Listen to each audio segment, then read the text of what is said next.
All right, we are live. Submit to the High Council, folks, here on World Class Bullshitters. I'm your host, Jeff Hicks, and with me tonight is Mecha Random 42. Hello, and hail chat. We also have Tom for Midnight's Edge After Dark. And our guest for the evening, all the way from JohnTalks channel, JohnTalks. What's up, everyone? So, John, we wanted to have you back this week, man, because last week we had a bunch of comic stuff, and it dominated the High Council. But a guy like you who's talked about Star Wars and all of this stuff that's gone on in the culture war, well, we wanted to get your take on a lot of things. So we decided to have you back. Well, not decided to. You joined us this week, so thank you. No, I appreciate it, man. Fun night, man. Well, thank you for having me back. I really appreciate it. The intro rocked, by the way. That was the first time I seen that. It's the first time I remember to play it in a while, but shout out to our friend Culture Casino who made it for us. Right, Tom? Absolutely. So, folks, we are back with another episode of the High Council. This week we have a first, and I'm excited to talk about it first. So, guys, when you think about divine intervention, what comes to mind? Ooh, that's a heavy question. Divine intervention. Kathleen Kennedy getting fired, maybe? No. Tom, you want to take a stab at this one? Z News. I hear the line. I hear the line from the priest in Dead Alive. I kick ass for the Lord. Yeah, well, yeah. Here's Lord. another line. This calls for divine intervention. Well, how would you guys feel if lightning struck Disney World's Galaxy's Edge in Florida? Oh, This actually. yes. What? Yes, the video of this. Oh, yeah. This is real. This isn't some opening joke, folks. Last week, Star Wars Galaxy's Edge was struck by lightning. If that doesn't tell you that the park is a bad idea, nothing will. That's funny. Even Pope Bob Iger agrees. Yeah, have you seen that meme going around, Mecca? Speaking of the Pope, it's a Marvel Comics adaptation of Pope John Paul II. And he's like, that's Marvel's Phase 5. No, I haven't seen that one yet.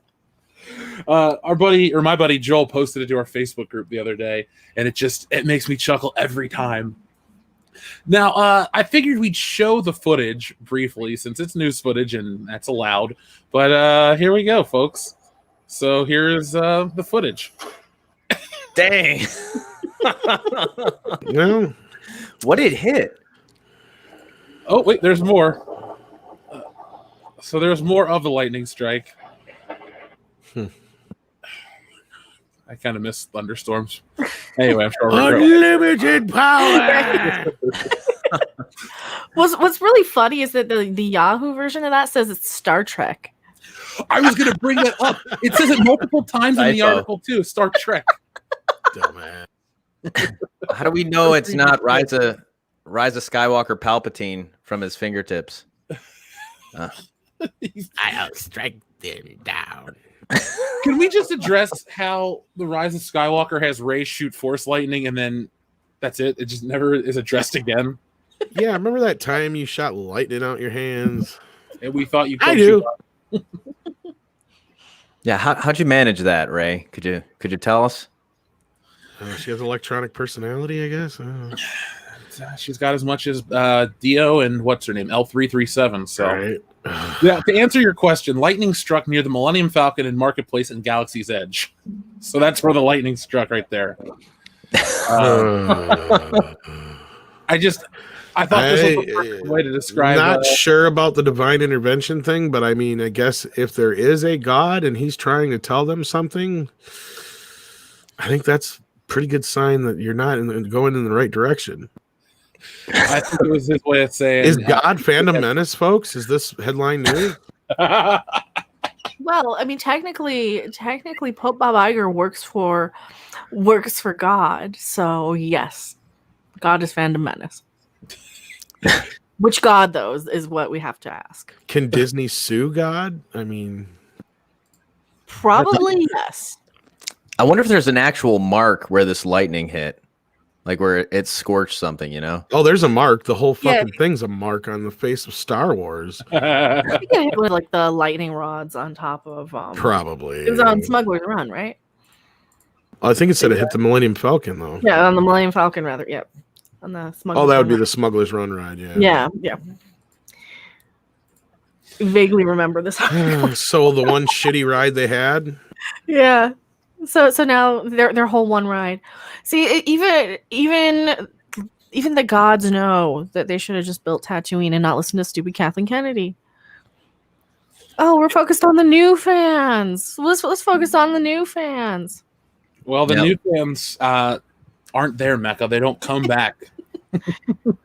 I like what Domehammer says. It's more Carrie Fisher. I told you to kill me. For all the Raylos that were so upset in the theater. Well, screaming like little banshees. oh my god. So yeah, I just thought this would be a funny story. I saw the Star Trek version. I was like, wait, there's a Star Trek theme park? And I kept being like, wait, Galaxy's Edge? No, that's Star Wars. Thank you. That just goes to show you how little they care in the media for what Star Wars and Star Trek is right now. Like Star Wars, Star Trek, it's all the same thing. They're Wookins. It's space. But yeah, so It's got the Wookins and the Bebops in it, right? yes, and the Shredders and the Zordons, all that. And the guys with the hairs and the long ears and the green dudes and the gremlins. You know, I feel like I'm the only person in my age group that didn't fall in love with Gremlins. It just was okay. That's where you and I just don't get along. I know. I feel the same way. Gremlins and even E.T. to a certain extent. I didn't, as a kid, really get E.T. He kind of creeped me out. I've never seen it all the way through, and I have no desire to watch it. E.T. is kind of one of those I can understand, but Gremlins, I don't know. See, I liked E.T. as a kid, but then as an adult, I rewatched and I'm like, I just don't like this anymore. I think I just outgrew it, but no, Gremlins I still like. So I like the second better too. I do like the second one with Hulk Hogan, especially that scene where he is in the movie theater. He's like, "Don't mess with these people's movies." The Grimsters don't want to mess with the Hulkster. Man, he was the 80s. He was the 80s. So up next, we had some maybe good Star Wars news. Quotations. So yes, we joked off air, but this Obi-Wan Kenobi series is supposed to be allegedly starting in September, the production of it. John, starting with you, what do you think of the idea of an Obi-Wan show, and are you excited? I'm not excited. In fact, I would say I don't even know if I'd say I'm concerned. I just don't care at this point. But however, I don't want to see them destroy another great character. And Ewan McGregor, he's definitely one of the bright spots out of the prequels that, even people that didn't like the prequels could easily say that they, it's very difficult to downplay or say that his performance as Obi-Wan was bad. Like, I think everybody's in agreement that he is one of the best things about the prequels. So I'd hate to see this character and his portrayal get totally shit on like Luke Skywalker in The Last Jedi. Mecca, your thoughts? I'm also not super excited for an Obi-Wan series, even though I liked Ewan McGregor as Obi-Wan. I'm so soured to anything that Disney's making as far as Star Wars, except for like Baby Yoda toys. It's like, what are they gonna do? I mean, we've got all these rumors of like young Luke and young Leia being cast, and it's like, that's just gonna open it up to a remake, and it's just. Did this get delayed because more so he didn't want to pay alimony on this bitch? Maybe. Did you hear about that? Like his ex-wife got half of his Star Wars residuals, so maybe if he makes this after their divorce, she don't get part of this money. I didn't think of that. Maybe KK did him a solid. She's like, I got you, Obi. I thought it had to do with the scripts, right? That's what she says. Yeah. Oh, okay. Or that's the word, but like I was just thinking here because that just came out. Like she got half. Half his shit. You be on the cover of Inquirer looking like this. So for those who didn't hear this story, folks, yes, Star Wars actor Ewan McGregor to give his ex-wife half of movie and TV royalties in divorce. So it's looking to be half of $3 million here. And wow, that's just one project. Shit. Half $3 million. Jesus, this lady's going to make $36,000 per month For in what? child support, Pussy can't be that great. and another $15,000 in child support. Obviously, it wasn't, or he wouldn't have been fucking around. What the hell? How old is her kids? They have 3. They're all over 18, aren't they? I think they are. Yeah, I think a lot of them are. Why does she need child support? No pussy's worth $150 million. Oh, they've got a 9-year-old daughter. Oh, yeah. Now, let the kids have the money, not the wife. She'll go blow it on coke and some fucking stupid shit. I don't know. I'm just talking schmack. No, I know he cheated on her, but yeah, that's the price you pay. You get a prenup, dumb shit. Ugh. Well, I think this new series is only hope to regain some of that money back. So that's what I wonder is if she'll get a portion of that. It does say TV though, so I mean, I don't think does it count future though. Probably not future. I'm glad I never got married, so I didn't have to get divorced. So. Oh. I imagine it's really a sticky thing. I mean, that's why they have these high paid, divorce attorneys and entertainment lawyers to go through okay, well, yes, but if you make something on this character in the event of, yes, okay, you get the royalties of the Star Wars stuff, but this series wasn't in the works. I'm sorry, it's $1.5 million, not 150. My bad. Still not worth it. That's still some expensive poontang. I don't know how to respond. Half? Ugh. Half. I don't condone what he did, but I also don't think it's worth half the money. Sitting there thinking about how to get back at your ass one day, and she's like, I know. I'd get half his shit. For $36,000 a month, you can hire a porn star. Yeah, she'd get it. She'd get half the house, the kids, the clothes, the cars, the TVs, and she'd take it all. And you'd be left there in front of the Inquirer looking like this. I guess they were married before he was famous, though. Probably. Like they were between plays. I think they met on a play or something. Yeah, I think it says he was married for 22 years. So yeah, that's what happens. Well, I wish him all the best, I guess. Yeah. Wonder what's the percentage of Hollywood marriages that actually make it? Probably 10%, if that. Well, Gold Khan and Kurt Russell. Here's the thing. The equivalent, the thing is it's those who don't get married and those who generally you find out later on they had open relationships. Like that's the other one. Mm-hmm. Everybody's messing around. Well, and you look at it like, I mean, you look at it this way. If it works, as long as it doesn't get in the way of shit, then what are you going to do? I mean, if you're a movie star and everybody's throwing their shit at you, what are you going to do? Yeah, I get that. Believe me, I get it. It's a lot of temptation to try to resist, for sure, at some point. And I suppose as the significant other, you got to reach that point to where it's like, either I'm just going to have to like ignore it because I know it's probably happening, or just live with this person lying to me for the rest of my life, or dealing with this shit or whatever, I mean, you got to guarantee this is not the first time he's done this shit. I'm sure. Yeah. And I mean, I'm not trying to stick up for him anyway. I'm not trying to say he got, whatever. It's 22 years of marriage. She probably earned half of it, I guess.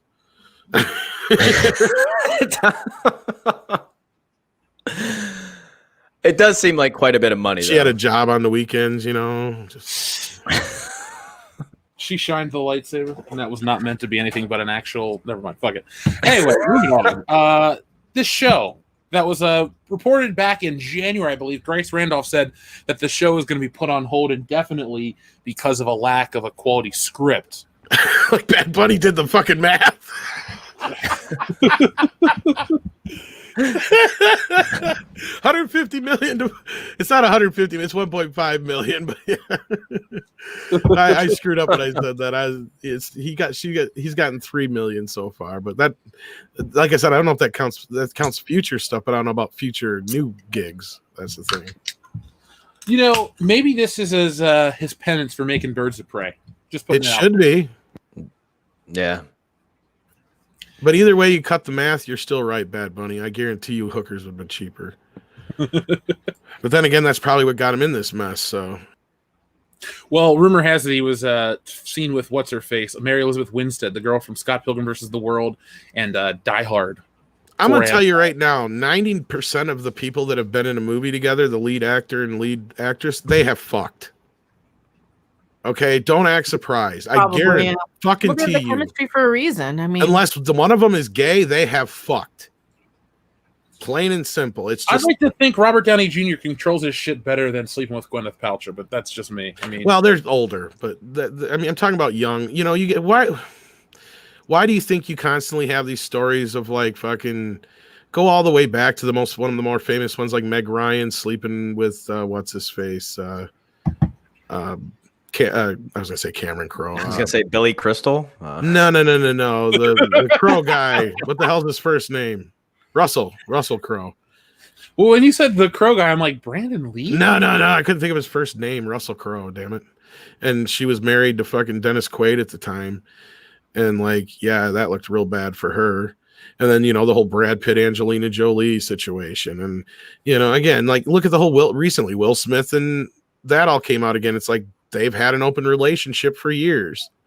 You know, it's just so, how do you react to something like that? Because something like that's not really our business in the first place. And then secondly, if they're both okay with it, well, then what the fuck is it our business to say shit?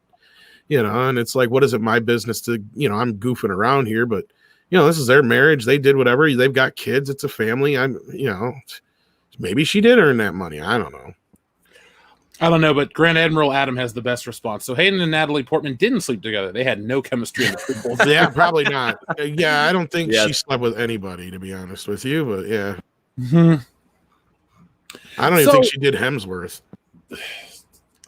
I would have. Well, Chris Hemsworth is married and his wife's better looking than that. Doesn't mean shit. Did you not listen to me, John? No. But if I'm married to somebody that's better looking than Natalie Portman, why am I going to screw that up? You're thinking about normal people. Normal people. Well, the thing is, you're way on the road. You know, it's like you're away from home for a long period of time. You're with somebody else. I mean, I could be the minority on this. All actors are self-centered sons of bitches. Okay, they are narcissistic fucks. They will do whatever makes they tried them happy. this last 6 months about them. Look at the Exactly. Exactly. I'm sorry, John, but yeah, I mean, let's not pretend here, guys. Come on. If it's about getting his dick sucked, it's about getting his dick sucked, okay? That's all it's about to him. I'm not going to try and pretend that, you know, Ewan McGregor's some great human being just because he's a human being. You know, he's an actor. He's an actor, okay? He has power. He's just like a rock star. You know, it's like, do you think every rock star hasn't probably slept with a woman in every stop they have? I mean, come on. Yeah, you know? No, I agree. Well, here's the thing: put average people, put anybody in these people's spots, and you know, it's kind of like give people money, fame, or power. Exactly. They're gonna do like they're not above. They don't have some like superpower ability. You know, more so than the not average everybody person. is Henry Cavill. Like that's the exception to the rules. He is Superman. I'm starting to think he really is Superman. Like we're no joke here. Like he's from another planet. He came to this planet. That's why he's so perfect. He can resist the urges of women, but no women can resist it. He's Superman. Maybe he's just afraid to get Me Too'd. Maybe, but he's goddamn Superman. If I looked like that, I couldn't be beating off the pussy. It's a This power. is true. Look, it's an evil more powerful than kryptonite, so I get it. Believe me. Yes, Henry Cavill. Henry is MGTOW. Well, but still, he, you know, I guarantee you, he can walk into any bar in America, in the world. Actually, that's incorrect. He can't walk into any bars around here because they're all closed. Thanks, COVID. God damn it. Well, they're open here, I think. Nothing is open here. It's like, hey, you know what I did today? I went to the grocery store. So that was about it. But no, this show apparently is going to start. Yeah. Sorry, I went on a tangent. My bad. What are you interested in this show outside of reviewing it or talking about it on Midnight? You know, of all the things to take it back to this, and I apologize again for the tangent, but you know, this is one of the few things that I've been on board with from the start because, like you said in the opening, I mean, one thing just about everybody was unanimous on the prequels, no matter what side of the road you sat on, was that, yeah, Ewan McGregor, for the most part, knocked it out the park. There's been very, very, very few people I've ever talked to who are just like, no, somebody else would have done it better, or so-and-so. Like, only one or two people ever. So I think this was one of the things I was looking forward to, but the longer we get into this Star Wars game, I'm done. I don't want to play anymore. You know, I've reached a point where it's even hard for me to watch the original Star exactly, Wars. Exactly. Like, I tried to turn on Empire Strikes Back the other day, and I was like, I got other stuff I'd rather do. And then other stuff like use the bathroom and play on my phone. I bought the first three, Empire, Jedi, and New Hope, whatever fuck you want to call them. Star Wars, Empire, and Jedi. I bought them on 4K Blu-ray. I watched about 2-3 minutes of the first film. I'm like, okay, it looks good. Nice. And I moved on. I didn't really want to even watch it. Are you saying that Disney has ruined the original trilogy for you? I think they have ruined my childhood, folks. I think I've gotten to that point. No, they haven't ruined my childhood, but they've ruined my enjoyment of it. My enjoyment of it. Yeah, and I know Mecca's pretty much in the same boat. And it's just, you get to a point where you're just like, you know, who cares anymore? They've fucked it all up so bad that, you know, it don't matter. I think that's Disney's biggest issue moving forward with Disney Plus, is that if they ruin a movie franchise for you or sour you on something, there's not a whole lot to keep you around to watch their streaming service, because it's like, hey guys, we got Star Wars. And if you're of the mind, well, I already like Star Wars and I own it on HD format, or you've ruined Star Wars, then what's my reasoning for being here, type of thing. I don't know. It's not like every week it's like I like Star Wars less and less because of some new dumb reason. It's just, you know, I think of the whole picture, and there really isn't a future for the brand. As much as I'd love to just go, oh, guys, the next holiday special is going to be so fantastic. No, it's not. It's going to be very cheesy and on the nose.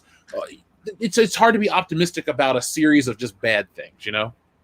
I agree. Mm-hmm.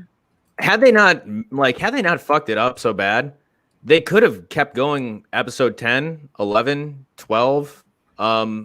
I don't see any reason to, if there was enough interest for it. But the problem is, obviously, that interest tapered off when Rise of Skywalker barely scraped past $1 billion. And there's a way to make new characters likable. And they just didn't do a good job. Because you're right, John, 100%. And that was originally kind of the plan, I think, was, you know, send off the original characters, introduce these new ones, and then as we get to know these new characters, set up another trilogy that's mainly these new characters or only these new characters. And I don't think anybody would have had an issue with that necessarily. Because look at things like Creed, Cobra Kai. You know, they've managed to take what was great about the originals, add new characters, get you involved in the process, make you care about the new characters through the old characters. And, you know, there's things that are on the horizon that I think are going to be similar to this. I can't really say anything, but, you know, I think we're at a point where we need that. And I think not jumping ahead of ourselves, but when we get to the Favreau comments, I think he really kind of gets it. Like, is it too late though? That's the big question. And I think that's kind of what you started with, Jeff, originally. And that's the thing, is I don't know at this point. They got to do a lot to really get me back in. I mean, Baby Yoda was cute, but Baby Yoda's cute, but I see a glut of Baby Yoda merchandise already starting to my local Target. And folks, come back tomorrow, 11:15 a.m. Eastern Standard Time. They created a lot of false need for that too. Oh, sorry, Jeff, you weren't done. Oh, my bad. Oh no, I was just saying, like, with YouTube's notification system being BS, just come back Monday, Wednesday, Friday, 11:15 a.m. for videos, folks. We're gonna that'll be our schedule. Prime example, Mecca asked me if the one she found was one of the rare ones. I'm like, it was. Mm. Until now, they've gluttoned the market with them. Like, there's dozens of them on the shelves at Walmart. The talking one, yeah. And there's a whole nother like half dozen other ones that they've got out now. So you're right, Jeff. Even the dollar stores are just chock full of Baby Yoda shit. They're gonna have way too many. I left some behind. I bought Guardian instead of Baby Yoda because they just had the little plastic figures and they were like $10. And I'm like, they're kind of ugly. I don't want them. So yeah, I'm even leaving Baby Yoda stuff behind. Well, I think the issue Baby Yoda and Mandalorian is like a twofold thing. First off, they're a little late. It would have been cool to pump this out last year. Now, I'm not saying it's too late in terms of like I have no interest in it. Like, yes, last year when I was at my local GameStop, they had the Mandalorian figure, so I picked him up, and then it went up in price. So I think they're actually going back and re-releasing that one because it's there. You go. That's the sign of something successful, folks. Keep re-releasing it because you'll keep selling through it. But I think with Disney and these other properties you brought up, Tom, about, old like Karate Kid, the difference is you have these people, these rights holders that are coming from a place of I need to succeed or else I don't eat, in quotation mark. I'm just using the phrase. If I don't work, I don't eat.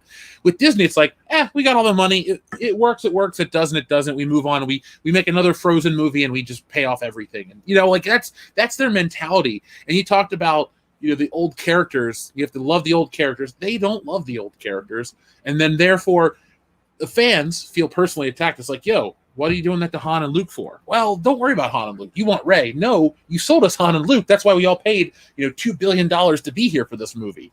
And that's where they are. So I don't, we'll talk about the Jon Favreau stuff in just a moment. I want to address some super chats and stuff. But I like the idea of what Favreau says. I like the idea of that, that's the mentality he wants to take. But I just have to see it in action, and I have to see it practiced because, we can be told 1,000,001 different things, but, when numbers come out, the truth paints a different picture. So, for example, like in tomorrow's video, we're going to be talking about Star Wars merchandise figures. We're seeing, like, as everything turns down with this pandemic, Star Wars is actually up for 2 quarters overall across the board. So, I mean, there's an interesting reason why that is. And so I think it's Mandalorian, but yeah. Mandalorian's actually listed as a separate thing in one of the companies. That's how successful it is. And it's more popular than Star Wars proper. Interesting. But folks in the chat, let us know right now, how long do you think the Mandalorian hype's going to last? I think if the season 2 shits the bed, it's over. Like, they're just going to have all this merchandise in the production line, and people are going to be like, well, the show Game of Thrones did up already, so we're done. And then again, you'll just see more glut of Star Wars merchandise out there. So it'll be... I don't know. It'd be terrible for him. Yeah, I think season 2 is going to make or break the Mandalorian. I really do. Now, are you excited at all or not really? I'm tentative. I'm not super psyched, but I'm not. I'm just kind of with the attitude of like, okay, Jon Favreau, I think you did a pretty darn good job with the first season. I mean, it wasn't great in my opinion, but it was. It's probably some of the best Star Wars stuff we've gotten from Disney. So. I guess I'm a little anxious. I'm anticipating what they're going to do, but the fact that you have Boba Fett coming back and then you have, you're going to have characters from the Clone Wars series coming in. I'm afraid they're going to crowd it up with, they're going to be trying to bring in. I just think they might be trying to do too much, and so that's where I felt like the first season actually succeeded by not trying to do, not trying to cram too much in there. So we'll see. Hopefully it doesn't get convoluted, but we'll see. Mecca, anything you'd like to add? I just hope it's good once we finally watch it. But yeah, I'm just not that hyped for it. I'm getting ready to go back and rewatch the series when we get closer to it, because it's November is when the show drops, or is it October? Either way. I think November. Either way, I have ample time. I'm going to go back because I'm getting ready for The Boys. Jesse and I actually are watching The Boys season 1 again to get prepared for season 2. Did you hear the guy that Eric Kripke, his take on, evil white people are more dangerous than the shit in the the supervillains and stuff? Yeah. When will that narrative just die? Yeah, people grow brains. People grow brains. Because white man bad. Yeah. Period. Change the record. We've already heard it before. Yeah. You're going to be hearing it for quite a while, Mecca. I know. Look, I'm not even, targeted by it. I'm still bothered by the fucking comments. Well, I take it back. We're number 6 on the list of the white supremacy YouTube channel. So apparently, you fucking racist, you. I know. I've been co-opted into this race war by these crazy people. But no, as far as the second season of this, I agree with John. As far as like I've been hearing is just member Barry. Hey, remember it's okay. Hey, remember. Yeah. And it's not even member. Yeah, that's the thing is like unless you were a fan of the Clone Wars shit, then yeah, there's some of that stuff in there that's just like. It's gonna be. I'm worried it's gonna be like what we have on Lower Decks, where they just like they literally had just a laundry list of these names that were just reference, just for the sake of references. Well, I have a little segment to bring up about Lower Decks later on because like I said, I am not a Star Trek guy anymore. People are like, Jeff, do you like Star Trek? Old stuff. So any of this new stuff, when people always ask me questions, I'm like, look, I'm up to date on it. I think it's terrible. I'm sorry that it's happening to your favorite IP. That's why I always bring it up on the High Council for Mecca and Tom, because they're longtime Star Trek fans, much more than I am. So, John, are you a Star Trek guy, or just kind of?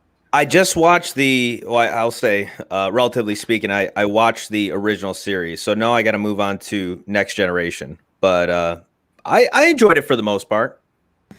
I just got to say to the great one is here, fuck you, I will be number one on that list. Frack off Fergal Carb. I did see that Jensen Ackles be a part of The Boys season 3. I am trying. I'm going to be objective and not let that guy's comments ruin my excitement for The Boys season 2. But if it's not good, I'm not going to act like, well, my love of the first one will cloud my judgment. No, if it's anytime a show drops the ball, I'm willing to say it. Look, I sat through every episode of Dexter. Believe me, I can stomach some bad TV. Just putting it out there. So before we get into more Mandalorian stuff, let's hear what the folks in the chat are saying. Thank you guys very much for supporting the channel, keeping us alive, what we do. I'm glad you like it. By the way, we have 828 watching, but we only have 258 likes. So do me a favor, folks, hit that thumbs up button to let YouTube know, hey, Tuesday night, you love the High Council. So Space Monkey 0899 says, possible hope for Western anime fans with new YouTube channel Anime Log. I had heard about this, Space Monkey. It's supposed to be a free channel launched by the company, so it's not going to be taken down, hopefully, like, what was it, Toho? Did you guys hear about that? Toho or some Japanese company got a copyright claim on their own content from YouTube. That's great. Surprise me with their bullshit. That's awesome. The fucking YouTube is broke. Yeah.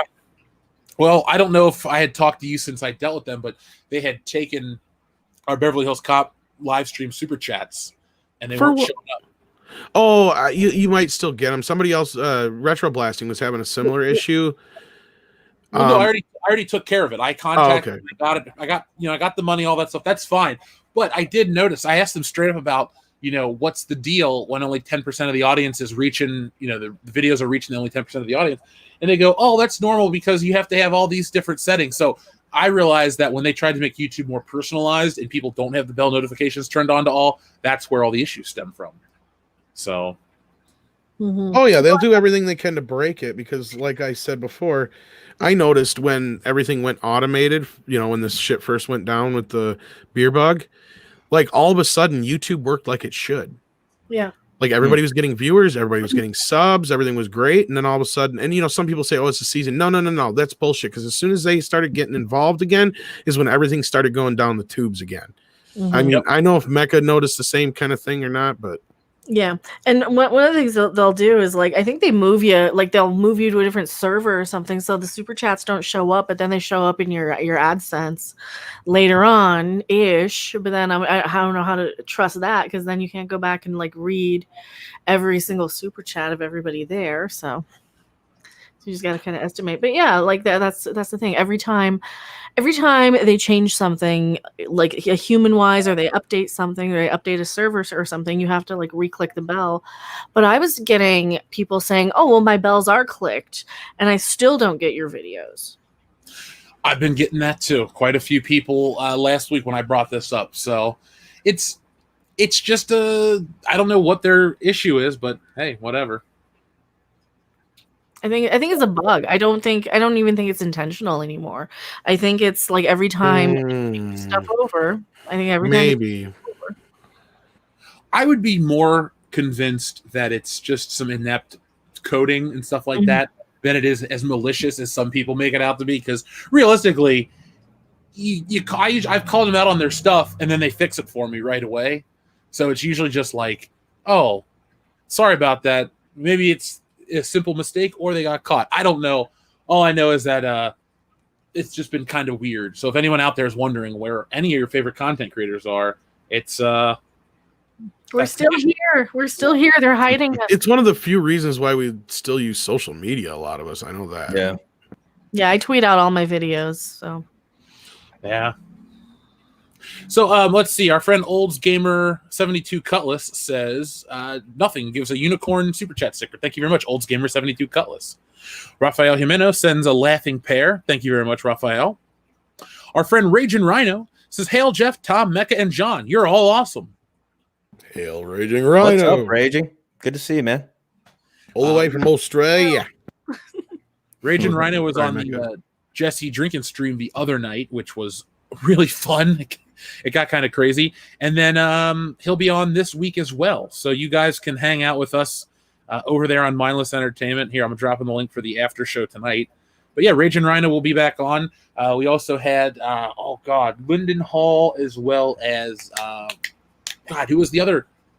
Oh, never mind. Lethal Lightning's supposed to be on this week. So there you go, folks. So if you want more fandom menacers from Australia, you guys can check us out over on Mindless Entertainment. And there's the link. If I can type properly. There we go. Boom. But yes, thank you very much to Raging Rhino. Lost Jedi 22 says, Fat Thor just wanted a cheeseburger. I can't blame him. Tom, can you? Nope. Oh, I could use a cheeseburger right now. Even if he wasn't fat, I mean, is there anything wrong with wanting a cheeseburger? Right? I mean, Hey, it's the first thing Tony Stark wanted when he got back from the Middle East. there's nothing more. Is there anything more American than, well, maybe, I don't know, maybe a hot dog at a baseball game? apple pie. I was going to say, because I think That's hamburgers actually didn't come from America, but I think hot dogs, as far as in the bun, I think did. I could be wrong. Of course we're going to create the hot dog, dude. Well, we didn't create the hot dog Our itself, society. but we created the idea of putting it in a bun. I think cheeseburgers are American, though. I think like they were, was it something lunch counters where it's credited as It could be. You could be right. But yeah, I'm not 100%. Just because I know, hamburger itself, I think came from Germany, but I could be wrong about that too. In fact, I could be wrong about a lot of shit. Pasadena, California, the cheeseburger was invented. So cheeseburgers were. I don't know about hamburgers though. Well, who only eats a plain hamburger, John? Nobody, now that I know of. 1926, Pasadena, California, the cheeseburger was invented. So the more you know. I just need to get one of those little rainbows with the shooting star to shoot. I need one of those animations, folks. So the male Ray, thank you very much. He sends in two that says, Ewan McGregor is going to need those Disney dollars to pay the alimony given his recent divorce.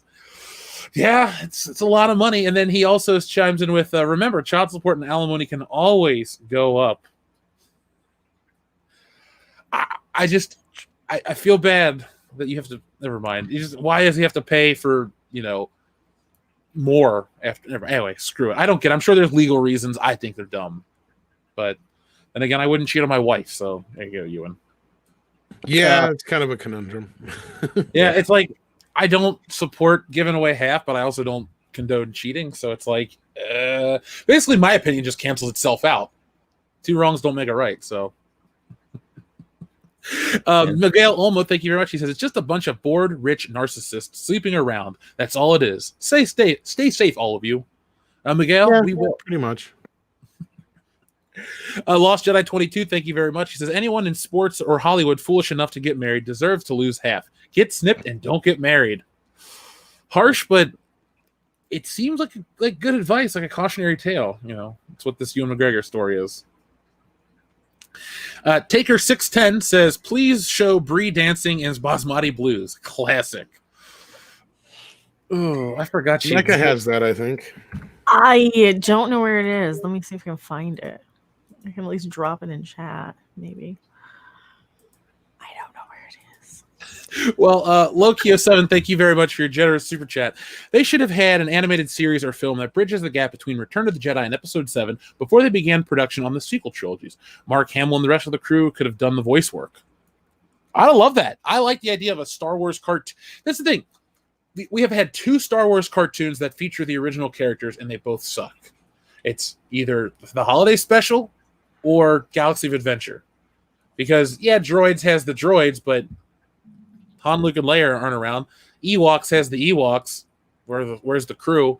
So, yeah, Clone Wars is awesome. It's a great show, but I would love to have seen a Han Solo, Chewbacca, Luke, and Leia show, because that way Disney, they can be young forever. That'd be one thing where they announce like a CGI hybrid show, kind of like how Clone Wars looks with the old original trilogy characters. Place it between 4 and 5, countless stories. All you have to do is start after the Death Star explodes and end on Hoth. Like, you basically have written yourself a 5-year show. Hell, if you want to do it in real time, you can do 3 years, but whatever. That'd be pretty cool. You remember the Star Wars A New Hope Animotion trailer? It was kind of like anime style. I think I've seen that. I think our listener Sketch Therapy might have sent it to me. Yeah, something like that would actually be fairly cheap to produce. And like you said, you've got content for years. So Disney, if you're listening. Well, the funny thing is, John, like the things, it's when you try to what's the word I'm looking for? Nintendo. They tried to what's the word I want to look for? They're not over designing, but they're over whatever. Anyway, long story short is they can do something basic like that. Over innovate. That's all they're trying to do, is they're trying to reinvent the wheel constantly with this. Yes. Like, we need to go this way and do this thing. It's like, look, we the fans are not going to complain if it's more Luke versus Darth Vader. As long as you don't screw up the timeline of the original film, no one's going to go, I'm really tired of seeing Luke Skywalker. I've never heard anyone say that.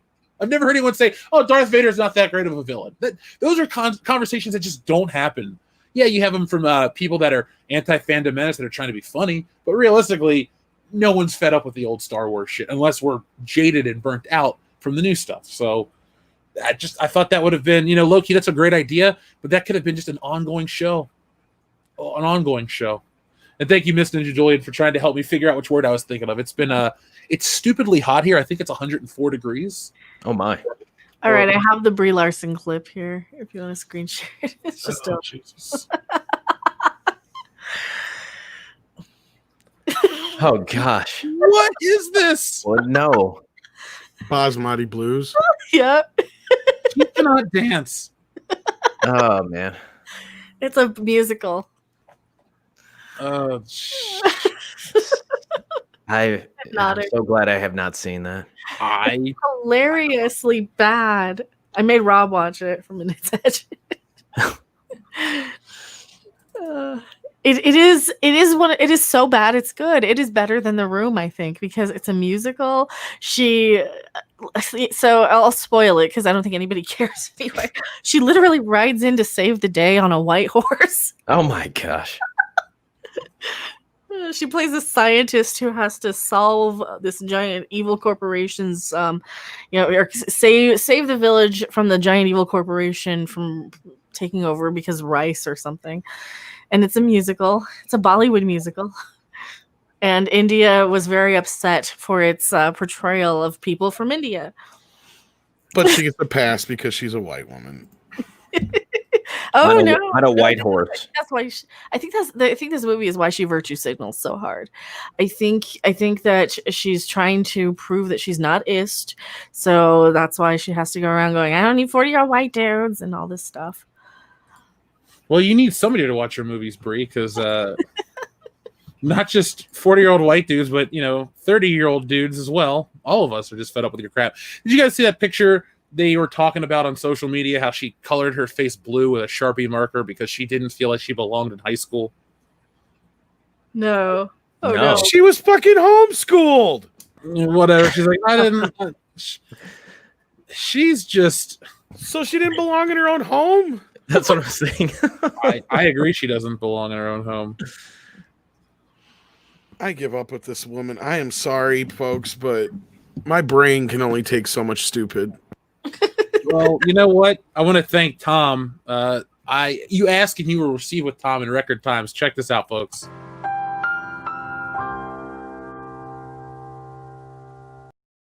That's great. To be fair, I just did the same thing I did for ours, but yeah. Either way, it's like I need the more you know button, and there it is.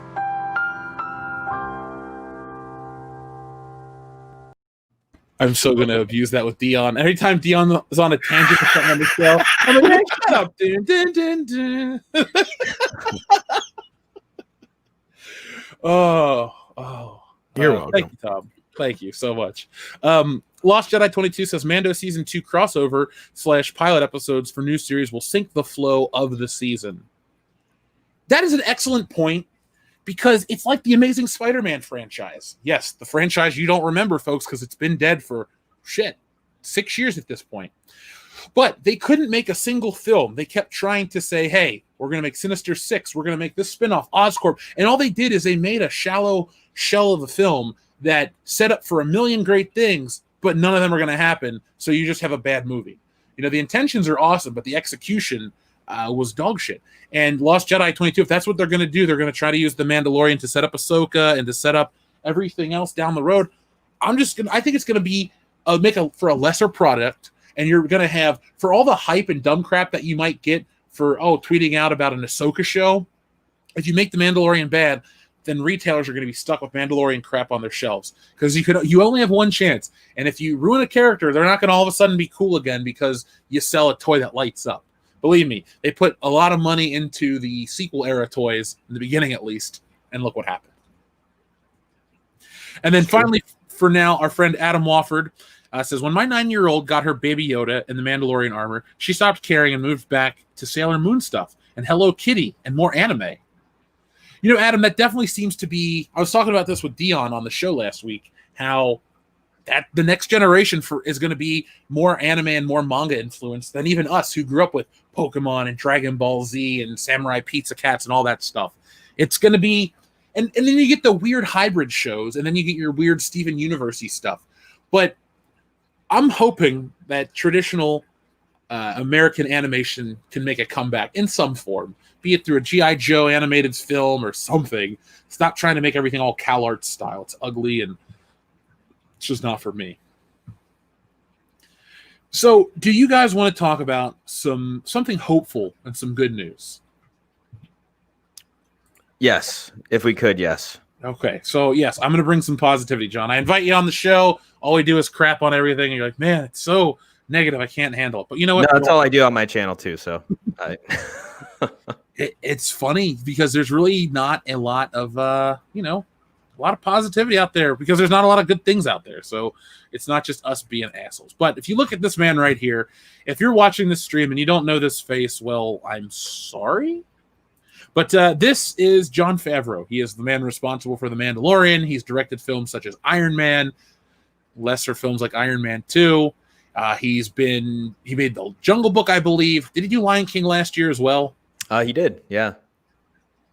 So, Jon Favreau has just been a dude across the board that I've always enjoyed. From his work way back on The Sopranos all the way through today as Happy Hogan and The Mandalorian and stuff like that.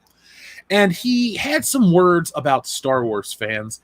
And a lot of times we comment on, this is garbage. I can't believe these people are shitting on the fans, blah, blah, blah. We're your bread and butter. Why are you doing this stuff? And then Jon Favreau doesn't. Jon Favreau has some nice things to say. Now, you can ask, is it legit? Is it come from a place of fear? Kind of like when you have these crazy virtue signalers because they know they have a dark past. Do you think Jon Favreau knows that Star Wars is in a bad place and he's doing everything he can to save it? I don't know, but it's hard to be mad at that man currently. So would you guys like to hear what Jon Favreau has said about Star Wars fans? Absolutely. No, I don't think I do. No, I'm just kidding. Okay, so we'll get recipes for deviled eggs instead. How's that? All right, Jon Favreau. Jon Favreau talked to Deadline about the success of Star Wars The Mandalorian, and he offered up a bit of information about the thought process behind the series that actually brought back fan goodwill. And this is Jon Favreau's quote. We wanted to really wind it back to the things that inspired the original Star Wars and really get it small in scale and tell simple stories, because part of what you inherit when you're going to see Star Wars now is this whole history, because the stories have been told for decades, and it was nice with the new medium to be able to start with a new set of characters and introduce them to a new audience. But we always knew, and this is something I learned from over at Marvel and working with Kevin Feige, is you always want to keep the core fans in mind, because they have been the ones that have been keeping the torch lit for many, many years. But there are also the stories for young people and for the new audiences. These are myths, and you always want to have an outstretched hand to people who may not have had the background. And you also really are into telling two stories at once. You're telling a story for the people who are the fresh eyes, and you're telling the story for the people who have been there with the property and with the stories and the characters for so many years, and to make sure that you're honoring them as well. End quote. I, for one, I read that and I thought to myself, this is a guy that gets it, and his work so far has shown that. Now, John, you're our guest tonight. What did you think of Jon Favreau's comments? I mean, it's hopeful. I mean, I remember, when did he make those comments? It was a little while back, right? This article was published on the 15th of the month. Oh, okay. From where I'm getting the quote from. Okay. Yeah. So let's see. I don't have a. Hold on. Let's see the source from Deadline right here. Okay, so from Deadline, August 14th. So there we go. Oh, wow. Okay. I feel like he said something like this before. I could be wrong, but yeah. But I mean, that's just. I don't think his feelings would have changed at all. Yeah. No, I mean, it's definitely it's hopeful. You know, the fact that somebody out there, they get it, they understand. I mean, it's very clear and evident that, you know, other people running the show over at Lucasfilm, I mean, especially Kathleen Kennedy, she didn't get it. You know, she obviously didn't get it.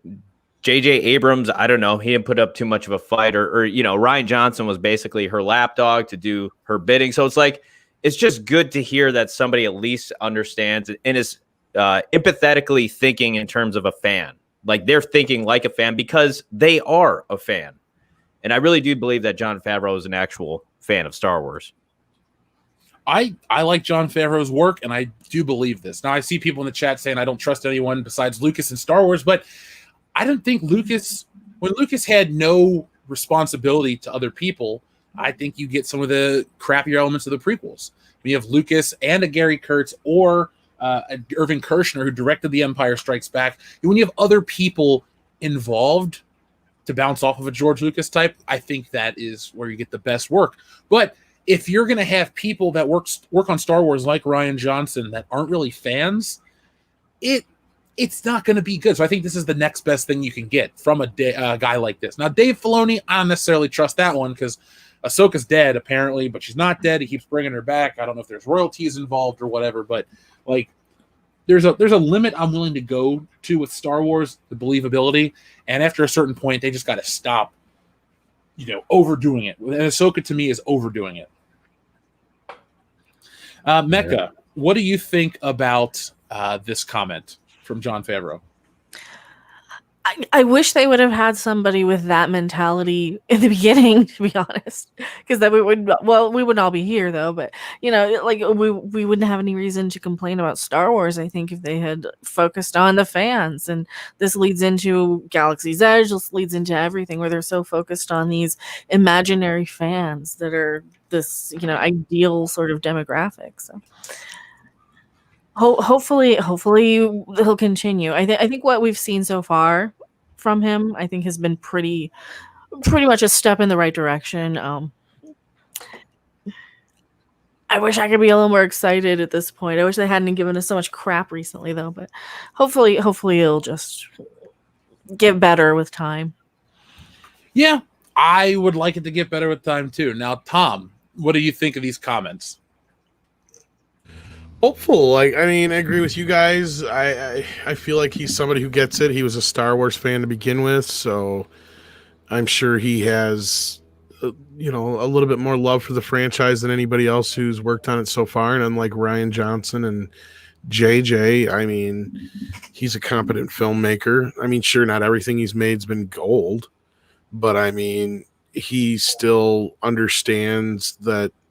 I mean, like, just look at things like Iron Man, for instance. Like, and then, you know, even Iron Man 2 showed how much interference can get in the way of a director's vision. And I think that he knows how that works. And I think he's got a situation here where, with the success he's had with The Lion King, whether you liked it or not, has helped put him in a position with The Mandalorian also being a big success, that I think he's swinging his balls around a little bit in the house. Like, I mean, if you see like that one clip where they're having that round table and Kathy tries to control the conversation and John's like, no, we're going to talk about this right now. You shut the fuck up. You know, it's like he seems like he's in control. I don't know. Well, here's a question I got for you guys. If The Mandalorian season 2 sucks, is the narrative that's out there are they gonna blame him? Or are people gonna say, well, it's Kathleen Kennedy and the like, and even Jon Favreau can't save Star Wars, and it'll set it back in some people's minds? I don't know. I mean, here's the thing. If they overcorrect too much, you're going to have a Justice League problem on your hands. That's the problem. Is like too many member berries, too much overcorrection. And if it's forced upon him, that's one thing. But unless we get some kind of proof, or like unless he comes out and says, yeah, it was the studio's idea to have, you know, Ahsoka and all this shit in there. And unless he says something like that, you know, which I don't think he will. He'll probably take complete and utter responsibility for it. But what do you guys think? Well, unless Kathleen Kennedy's mingling in this, and I don't know to what extent she is, I think he will. Of course, he's going to have to take responsibility for it. I think it's his. This is his baby. This is his idea, his thing, and it will fall on him. I'm worried that that's going to be the case. Now, of course, you can always say no to these things, but in Hollywood, you know, what do you do when your boss mandates shit? But seeing what we've seen from Disney Star Wars, it's hard for me to go Mandalorian season 2 guaranteed A+. I'm in the mindset currently, if I want it to be awesome, I want to have a good time, but I think it'll be too packed and it'll be more of a reflection of why Disney Star Wars, the trilogy, is dog shit. Now, I'm not blind to the goodwill that Jon Favreau wants to bring to Star Wars to the point where I'm going to forgive if season 2 is bad. You know, it's like, was it the 4th episode of The Mandalorian and the last episode are pretty bad. I blame those directors, and I also blame, you know, everyone else involved with those episodes. So it's Jon Favreau is equally guilty for that shit too. And overall, he still delivers a pretty solid show. I don't know exactly what he has to do with every single episode, but, you know, it'll be interesting to see where Star Wars is in a couple years. If this is going to be, if we're at the forefront of something new, or if it's going to be 5 more years of same old shit. I mean, I think the tricky thing is, you know, where do you go from here after The Mandalorian? Obviously, they've kind of got these ideas for the comic books, you know, doing like this multimedia thing with the, gosh, it's so forgettable. I already forgot it. What was the High Republic? And it's like, you know, what's after that? I mean, I guess you got the Obi-Wan series going, but I just think for the average Star Wars fan, there's not that level of excitement that there used to be. There's just not. Whether you're a fan of Menace or not, I don't think it matters. No, people don't care anymore. People, it's an over and done thing. It's out of date. It's out of fashion. Even the Reylos don't care about it anymore. It's like they're trying. I think they're just trying to win back an audience that's already kind of been like, yeah, you said you didn't want us, so we're going over here. We're going over where it's cool. We're going over to this new stuff that we're getting excited about. Yeah. Well, there's not a whole lot of new stuff to get super excited for, but I guess the thing is, I hope that Disney Star Wars will always be a lesson to them. It's like, you know, shitting where you eat. That's the phrase I constantly use. You don't crap where you eat. They clearly don't know that analogy because they have done that to fans for the last 5 years plus. So as soon as you raise a concern, at first you were crazy, then there's the racist you're talking about, Chuck E. Cheese. First you're crazy, then you're a racist, and now you're just like you said, even the Reylos don't care anymore. And it's funny, these people will be so vicious to defend this garbage, and then they're the quickest ones to leave. Yeah. So, oh, they're off to the next thing. They're off to, you know, some pop star or some, you know, whatever the next thing they can get obsessed with is. They don't care about this anymore because it broke their heart that none of the Reylos got what they wanted, or they did, and then they got taken away right away with all the sloppy different cuts and the different interference from behind the scenes in the studio for Rise of Skywalker. It didn't satisfy anyone except your people who are going to love anything with Star Wars slapped on the side. Well, branding, I know they teach you that, you know, you want a strong brand, but I think Star Wars is one of those weird things where the brand, because it's so old and means so many things to so many different people, that you really can't create an on-brand thing for Star Wars and appeal to everyone anymore. And I don't even think it's the internet's fault. I just think it's you have a creation that's almost 50 years old. Well, 43 at this point, but still, you have this old property that, you know, some of the oldest fans have passed away, and then you're bringing it on to, you know, great grandkids at certain points. So it's just hard to find something that's that universal. Marvel did it because you either had deeper stories or brighter, colorful effects or funnier jokes. That's kind of how you spread the appeal of the MCU. But like Favreau says, you're stuck telling the historical stories of Star Wars. And while that's important, I think continuity and canon is one of the most important things to a property like a Star Wars. But they wanted to take the easy approach. And I don't know of any other property or any other studio or big Hollywood company that moves away from its plans so fast. Like, I can't think of, can you guys come up with another one outside of Ghostbusters where they've about faced quicker than, you know, you can imagine? No, not off the top of my head. I can't. So it's nice to be excited. I'm excited to hear Jon Favreau's words, but it's not going to change. If I wanted to be more cynical than I usually am, an article like this interview, this is to shut up people in the fandom menace, to give them a false sense of security. Could it be great? Of course it could be, but it all could be BS as well. Well, it's like all the articles they keep running for Star Trek. Oh, it's going to be hopeful and optimistic this time. Like, yeah, we've heard this like 20 times. Who cares? You know, you keep lying to us. You haven't shown us any proof of that. You know, social media has been the thing that, you know, we talk about battle lines and the culture war. Social media and Twitter, really in general, are really has really drawn the deepest, most damaging line. Because when you go out into the real world and interact with people, people are respectful. People don't say shit they'd say online to people in person, because even to this day, people will get hit for some of the dumb crap they say in person. So, you know, all these people that want to say, oh, I'm going to bang your mom on Xbox Live. If you went to their house, they would be like, how did you find me? They wouldn't, you know, threaten to bang your mom to your face. No, they'd back down. I think that's what social media has done to damage society. It's given people think they have carte blanche to say whatever they want, but there are ramifications this, you know, long term. Oh, yeah. Yeah. Yeah. People are fearless, I mean, on social media, but there's no way. There's absolutely no way. Even look at all these actors or directors or people who go around, you know, look at like the Brie Larsons, you know, the I don't need a 40-year-old white dude stuff. I mean, they say this stuff that's perfectly acceptable in one little bubble, and then they forget that the rest of the world isn't a part of that little bubble. And they don't understand that, yes, there's consequences when you actually say this thing, because when you were a representative of a giant billion-dollar franchise, just keep quiet. Just be, you know, oh, thank you. Or even like the Game of Thrones people saying that we're entitled. You know, we worked really hard on this, and you're acting like entitled fans. It's like, well, yes, we're paying all this money for HBO every month. Of course we're entitled to complain about it if it's crap. And we get it. You worked hard on it, but you also got paid really well. So, you know? I'm so tired of them thinking that, like, when 50,000 people can write letters and stuff to, like, complain about Michael Keaton as Batman, while I disagree and history was right on that one, like, they still should be able to have the right to send the letter. Yeah. I don't like how basically today the people that they basically want fans to feel so thankful and grateful that the property exists. And it's like, look, it's awesome that I can buy another Optimus Prime action figure, but like, I shouldn't be thankful. You should be thankful that I bought your Optimus Prime action figure. Exactly.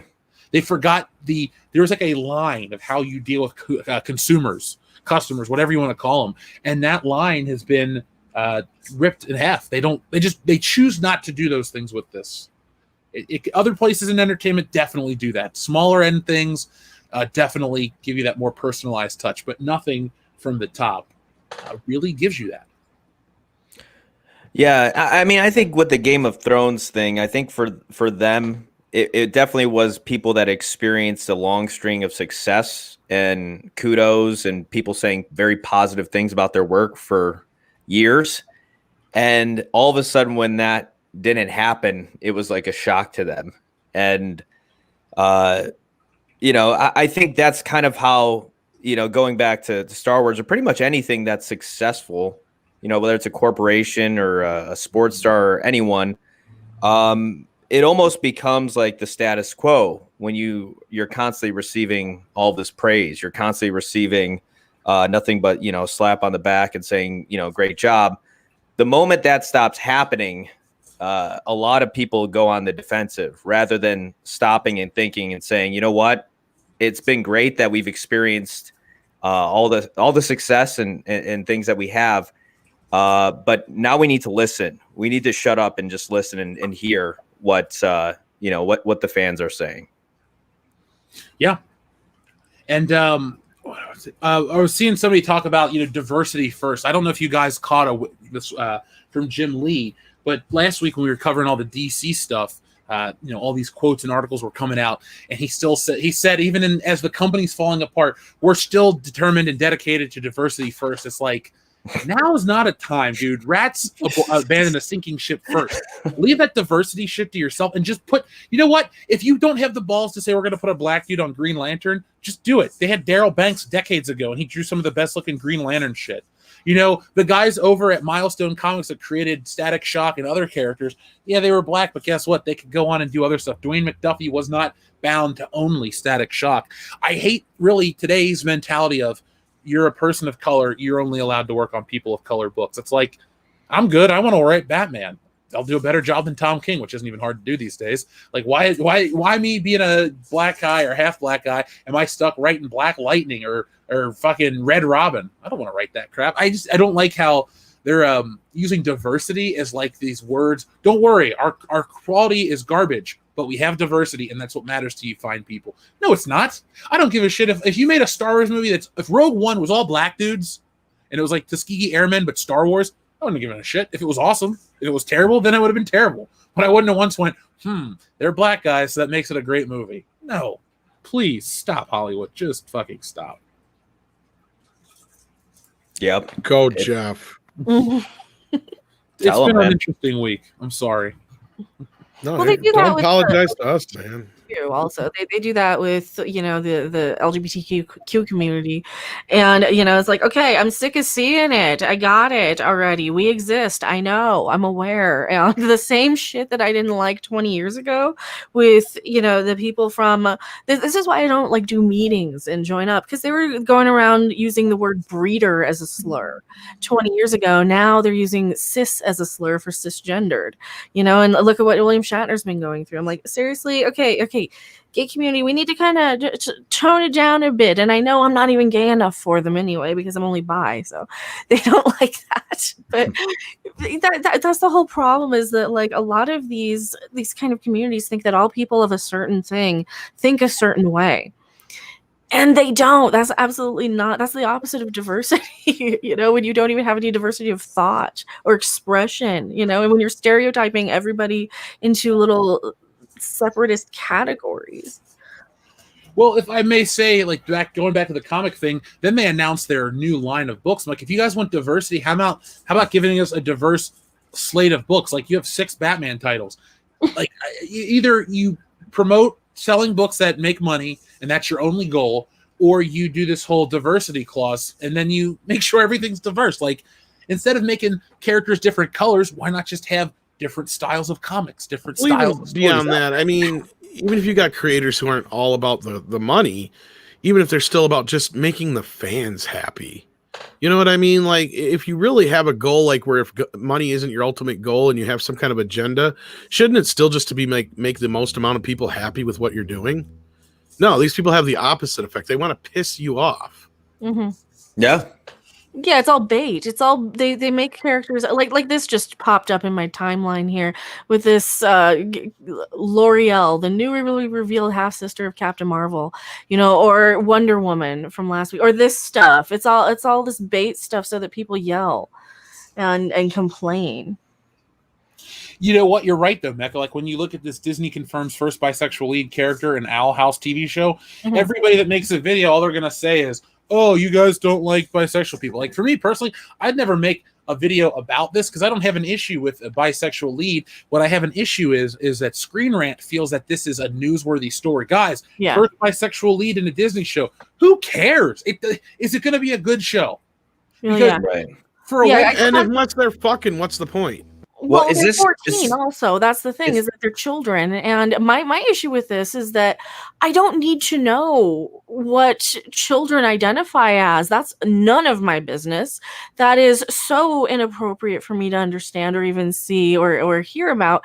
And the fact that they're going around touting this around like, oh, look how awesome we are because we are the first people ever who are bisexual ever in the history of anything.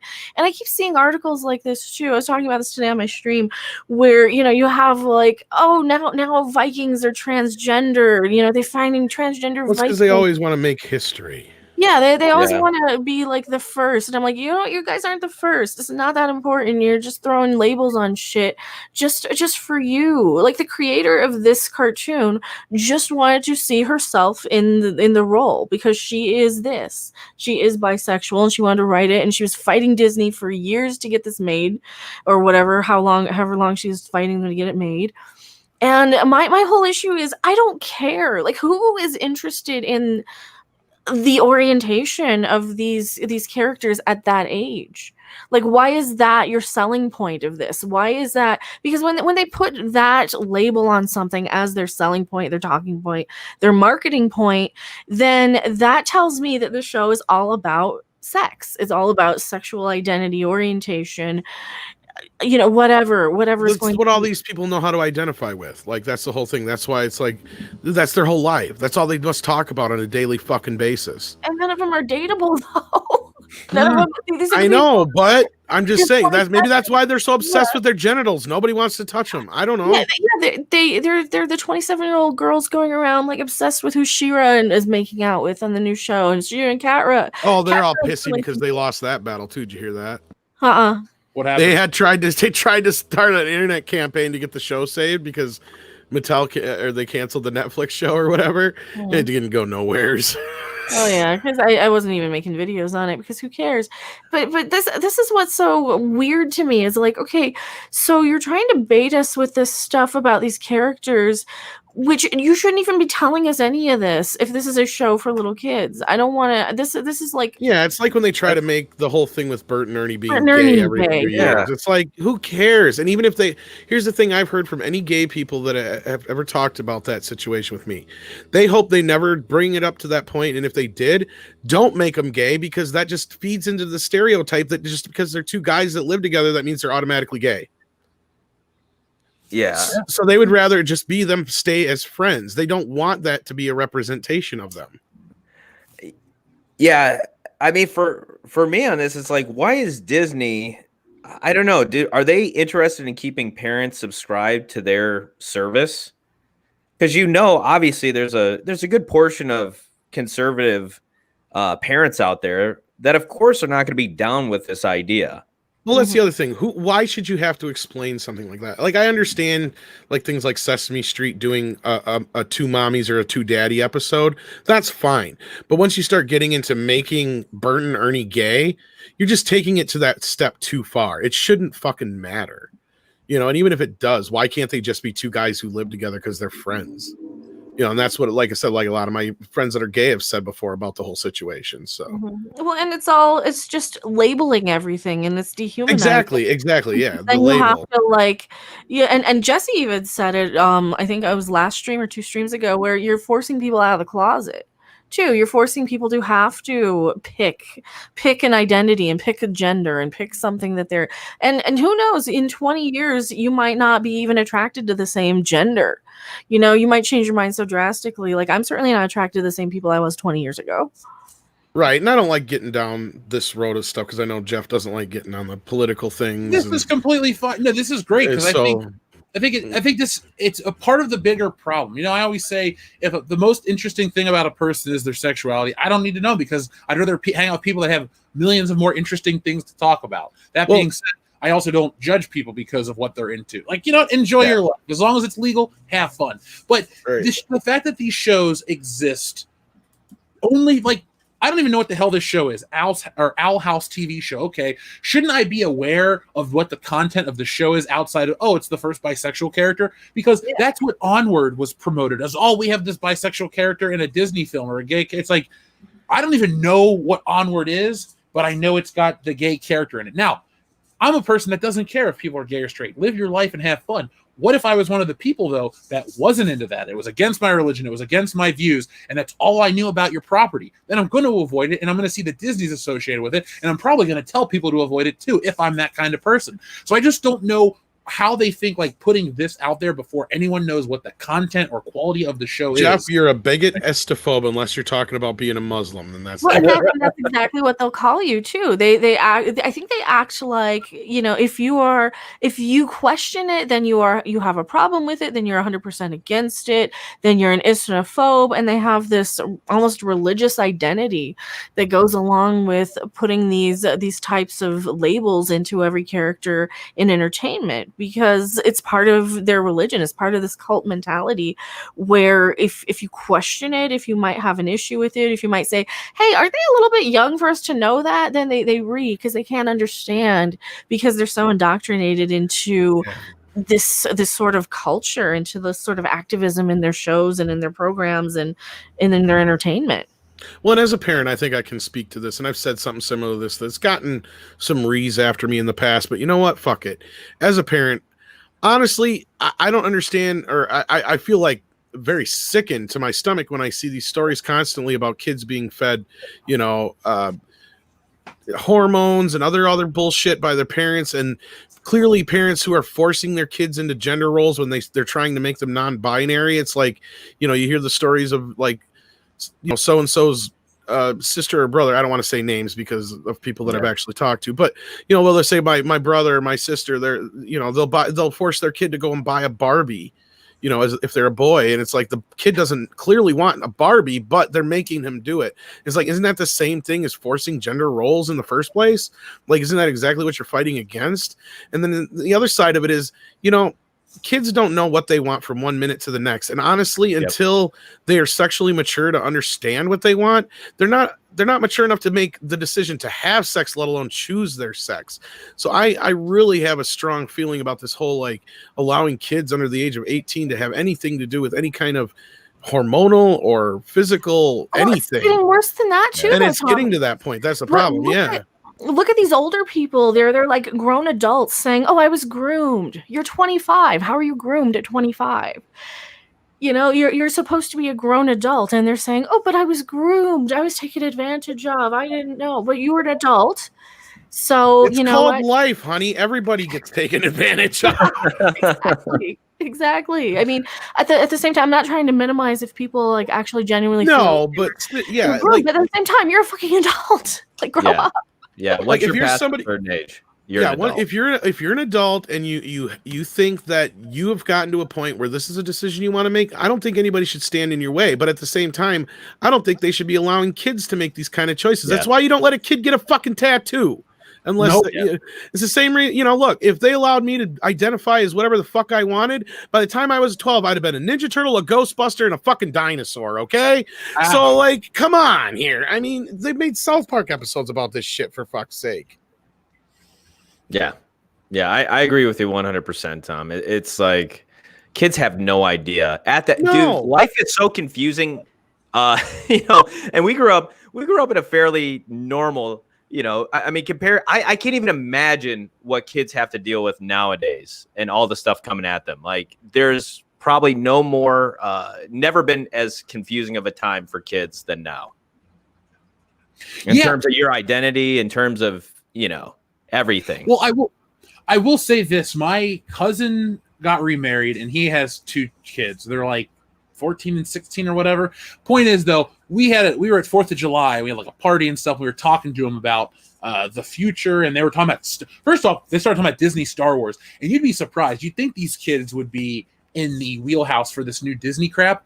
They dumped on it. Now, this was with no kind of preparation from us. We weren't trying to tell them what to say, but some of the stuff they talked about for the future, and like, if these 2 kids represent what's the next generation, I don't think society's as fucked as we thought, because yes, they're a little more level-headed. Yeah, they're more education-focused. But if that's they seem kind of average. So if that's going to be the future, then it's not going to be that bad. But if it's the way that these people on social media think it's going to be, then the future's doomed. Like there's no reason to, get excited for anything else. Well, the kids behind them are kind of roasting them anyway. Like you see all these kids roasting their SJW older siblings over on TikTok or whatever when, we still could use it. But like they would be saying, "Oh yeah, you're 27 and you can't adult and and you're so worried about your coffee. Grow up." They're roasting their older siblings and their cousins and their, sometimes in some cases their parents, because I think they're going to rebel. Like pretty much every generation rebels against the previous one. So I think they're going to rebel against all of this censorship and this authoritarianism and this, SJW mentality and all that stuff, because they're going to look and see how ridiculous it is and how hypocritical a lot of it is. Every generation does rebel against their parents, to be clear, though. I think that should be stated, because at the same time, every generation at some point does look up to a generation before them. I feel like, because I felt like our generation looked up to the generation ahead of ours to a point, like, they did all these amazing things. What can we do? And instead of trying to live up to that, I think we just tried to do the best we could. But now these kids nowadays, they feel like we were just talking about Mecca before, like you said, like they feel like they got to make history somehow. It's like, quit trying to make history. Why don't you just try to make shit better? Instead of worrying about, being the first or whatever at being a lesbian on a TV show, then they're jealous. They're jealous because they're jealous they're not able, because they're not making contributions. They're jealous because they're really not finding their own voices, because everything cool has been done before. There's not a lot of reward for anybody. Well, I'm sad as a parent because I thought this was going to be the generation to cure AIDS and cancer and all this other stuff, and all they do is sit around and bitch and piss and moan on their phones. And they remake shit like She-Ra or Star Trek. That's what they're doing. That's this generation. They're complaining, and the same thing in the comics industry. They're complaining and bitching and moaning. They're mad that somebody did it better than they are, so they have to go in and they have to destroy it because they clearly can't do it on their own, because they're in these industries. They haven't figured out what they can do yet. They haven't figured out a way to actually contribute, to actually create. Pretty much everything's been done before them. I can imagine they feel hopeless. Their housing is completely overpriced for especially the millennial generation. And I know I'm Gen X, but just pretty much everything. There's not a lot of job opportunities. There's not a lot of anything for the whole generation. So of course they're going to, when they get hired, to come into something that was from our time or from their father's time, even from the boomers, right? Or the Gen X and the actual baby boomer generations. They're going to go in and they're just going to try and destroy it because they're just pissed with this chip on their shoulder, and they feel entitled because they were spoiled. They all got medals. They all got told how wonderful they are. Participation generation, yeah. And they just can't. No. So let me. Okay. Sorry. Go ahead. No, I was just gonna say, I think that's what happens when you take competition out of a lot of things. It forces kids to think like you almost have like this. Well, I can't do it, so why try? Well, I think there's another side of it too, like where you're told you're great from the womb. Well, that too. You just haven't earned anything to happen. Yeah. So like you're not going to create anything new because you have no incentive to. Like, the mother of go ahead. Sorry. Invention, yeah. Well, I think positive reinforcement offers a lot in terms of growth, but I think you need to be kept realistic. Like if you're told you're something, but you're not given, like to tell your kids something like, oh, you're the best singer in the world, even if your kid can't sing. But if you instill something like, I'm a great singer, and then give them the tools to practice and work at it, then I think telling someone something positive, even before they've done it, does offer benefit. But overall, I do think like overdoing it is dumb. Believe me, I'm not one of those people. It's like, I think participation trophies and all that stuff is terrible. But I also do think that, a little positivity, even in a dark time, lends gives a lot of power to someone that needs it. I think everybody needs to try to be more like Mr. Miyagi. Well, having a good core values, like a good family structure, a good support system of your immediate family, immediate friends who are going to support you even if you fail, I think that's going to help a lot of these younger people so that because they don't have that, they're so into this perfectionist sort of mentality and mindset that they can't ever misspeak on social media, or they're cast out, or they're ostracized, and they don't have any positive actual sort of attention and role models and reinforcement in their lives, so they have to go and behave negatively for negative attention and negative reinforcements, and just so they can play look at that Lena Dunham video that was going around yesterday. Ew, let's not look at that Lena. Yeah, I know. Please don't Google it. It's not pleasant. But it just those sort of things. They go out there to bait stuff. So they're like Bart Simpson, trying to act out for negative attention because they're not getting anything at all. They're not getting any positive support from their families. They don't have positive body self images to begin with, so they have to go and demonize comic book characters that are drawn with great big tits or something because they're so jealous and miserable in their own bodies.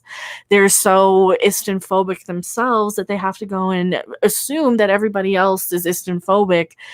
If you dislike new Star Trek, for example, oh well, you have to be a racist because you dislike it. It's like, no, that has nothing to do with it.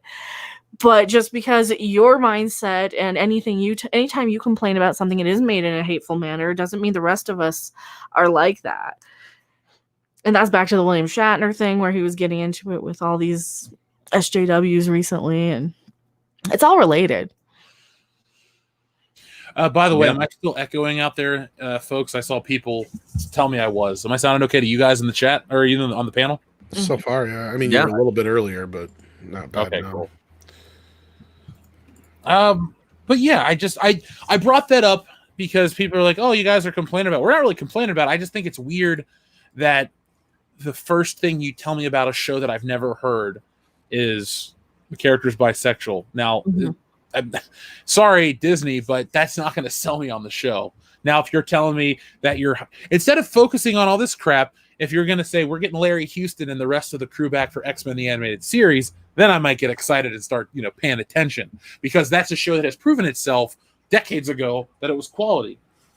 Yes, it could be nostalgia speaking, but screw me for wanting more quality stuff. My favorite character is Spider-Man. I haven't seen a good Spider-Man thing in 12 years. So, and yeah, I'm including Far From Home and Homecoming. I don't like those movies. Deal with it. That's fair. I say that as I'm watching Spider-Man 2 in the background, so I feel very excited. Yeah, John's got the Spider-Man stuff. He knows what's up. That's right. John, what's your favorite Spider-Man movie, by the way? Spider-Man 2. Excellent choice. Sam Raimi's best, hands down, easily. Yeah.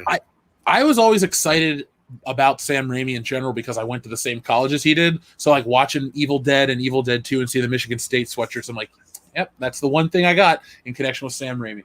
But he's just one of the best. Like, I love that he's a dude that basically went from nothing and, made it to the top. The biggest movies of the years were the Spider-Man films when they came out. So that just goes to show you, folks, if you have a dream, a goal, and you work at it, you can do anything. So there you go. See, there's a little bit of positivity, but you got to work at it too. I too would love a third season of the Spectacular Spider-Man Tech-A-Man Blade. That show was so fun. So, okay, fine. John, this goes for everybody in the panel. Does Spider-Man 2.1 make the film any better? I don't know about better. I mean, I'm trying to think of anything in that really stood out as far as the overall story, really. You have the J. Jonah Jameson extra scene, which I'm going to go and say, yes, 2.1 is the better. I enjoy it more. Yeah, I enjoy it too, and it's just like I like this J. Jonah scene. It's got some extended scenes of the train battle. Here's the thing: that's the perfect version of an alternate film. The special editions went too far. George Lucas took it too far. But Spider-Man, or I'm trying to think of another special edition that had changes. Well, here's the thing: is like there's certain times where you see a movie like. I'm trying to think of good examples too, because there's very few times where Aliens is a great example. I feel like the director's cut of that is far superior to the original version, which is already a great fucking movie. Yeah. Yeah. But that new version adds so many more layers to the original film, where unlike Spider-Man 2.1 or whatever, I mean, it's great, it's cool, I prefer it, but I don't know if it really adds anything new necessarily that I didn't get out of the original version. Fair enough. Per se. And X-Men Rogue Cut, the same thing. I could give or take either version of those as far as that goes. But I'm also like a real hard ass too. Like I'm one of those where I watch The Revenant and I'm like, you could have cut a good half hour, 45 minutes out of this fucking movie. Yes. That could have been like an hour and 45, at least a half hour, for crying out loud. Because I hate a movie that drags on. Yeah. Now, if you got atmosphere and you're doing certain things, like that's a different story. Like Tarantino can make you watch a movie for 3 hours and not make you feel like you're watching a movie for 3 hours. There's a big difference there. Like, and even have it all take place in one place, like The Hateful Eight. Now, I know I'm sure not everybody's a fan of that, and that's not everybody's cup of tea.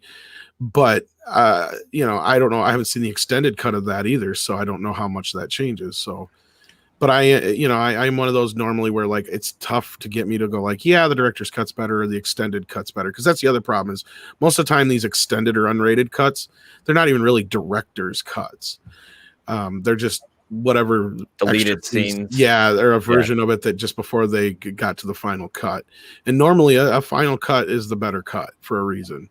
Now, if the studio just came in and decided to just delete the fuck out of a movie to, you know, pare it down to an hour and a half, now you're talking a different story. There's a few films out there that I'm sure we could think of that, you know, are great examples of that. But like Kill Bill, The Whole Bloody Affair is one I want to see real bad too. I see Rambo Raff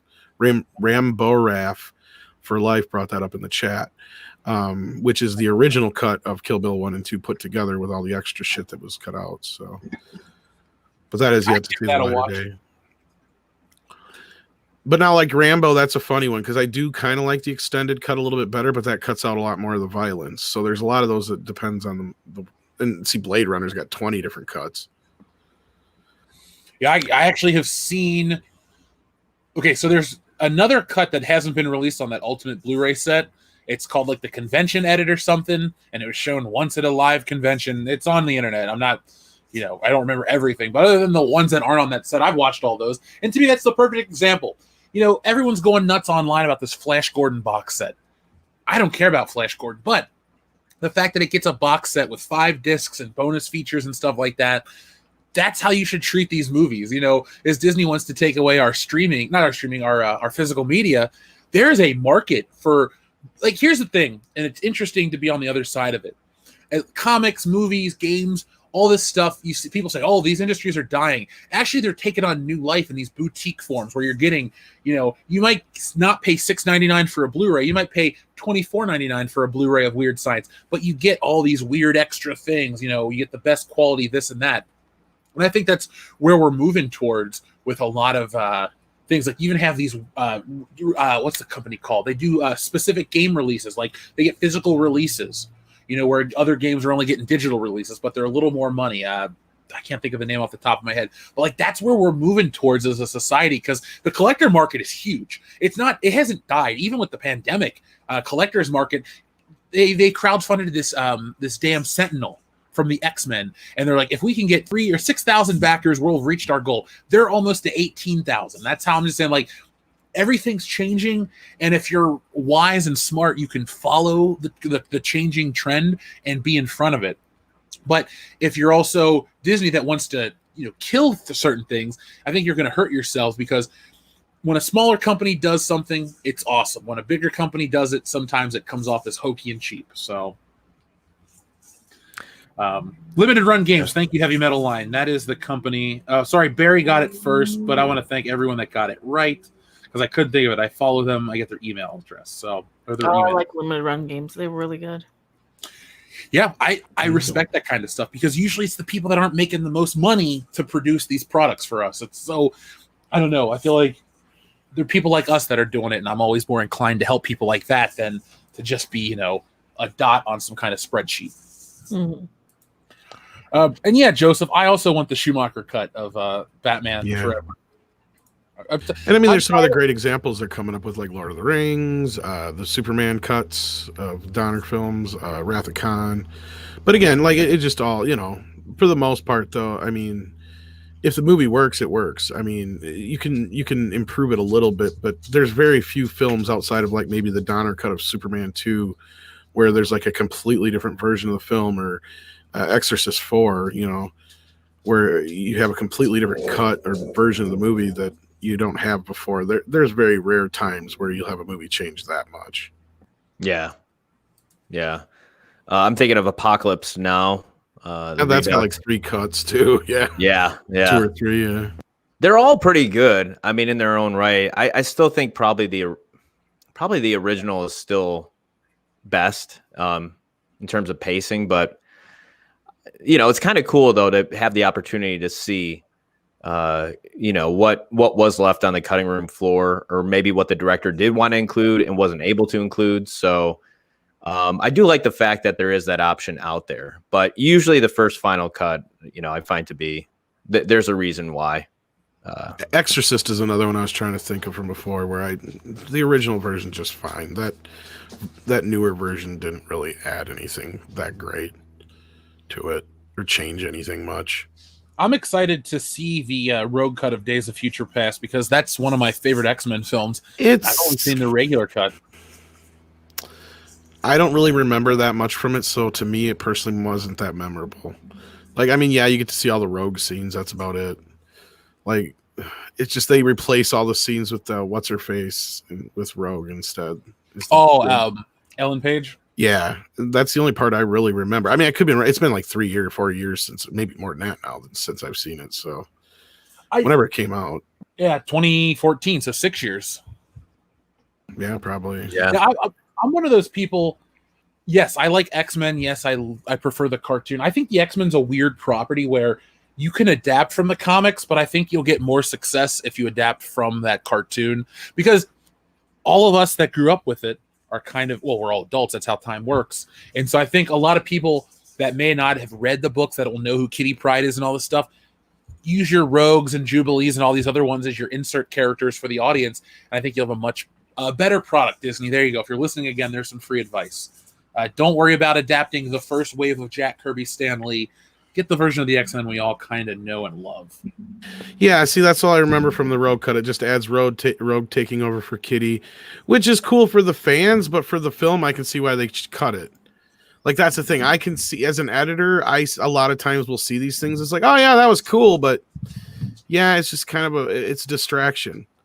Killed the flow. Yeah, and there are people saying that it flows better, but it must not, because I honestly have never went back to the Rogue cut. So, and that's just for me, obviously, my opinion. But again, I can see that from an editor's point of view or a director's point of view of, like, this is just too much busyness or too much happening when we need to just get to something else. Sometimes that's just what you need to do in a movie. It's not all about the extra, fan bullshit sometimes too. We got to remember that. Oh my God, he's back.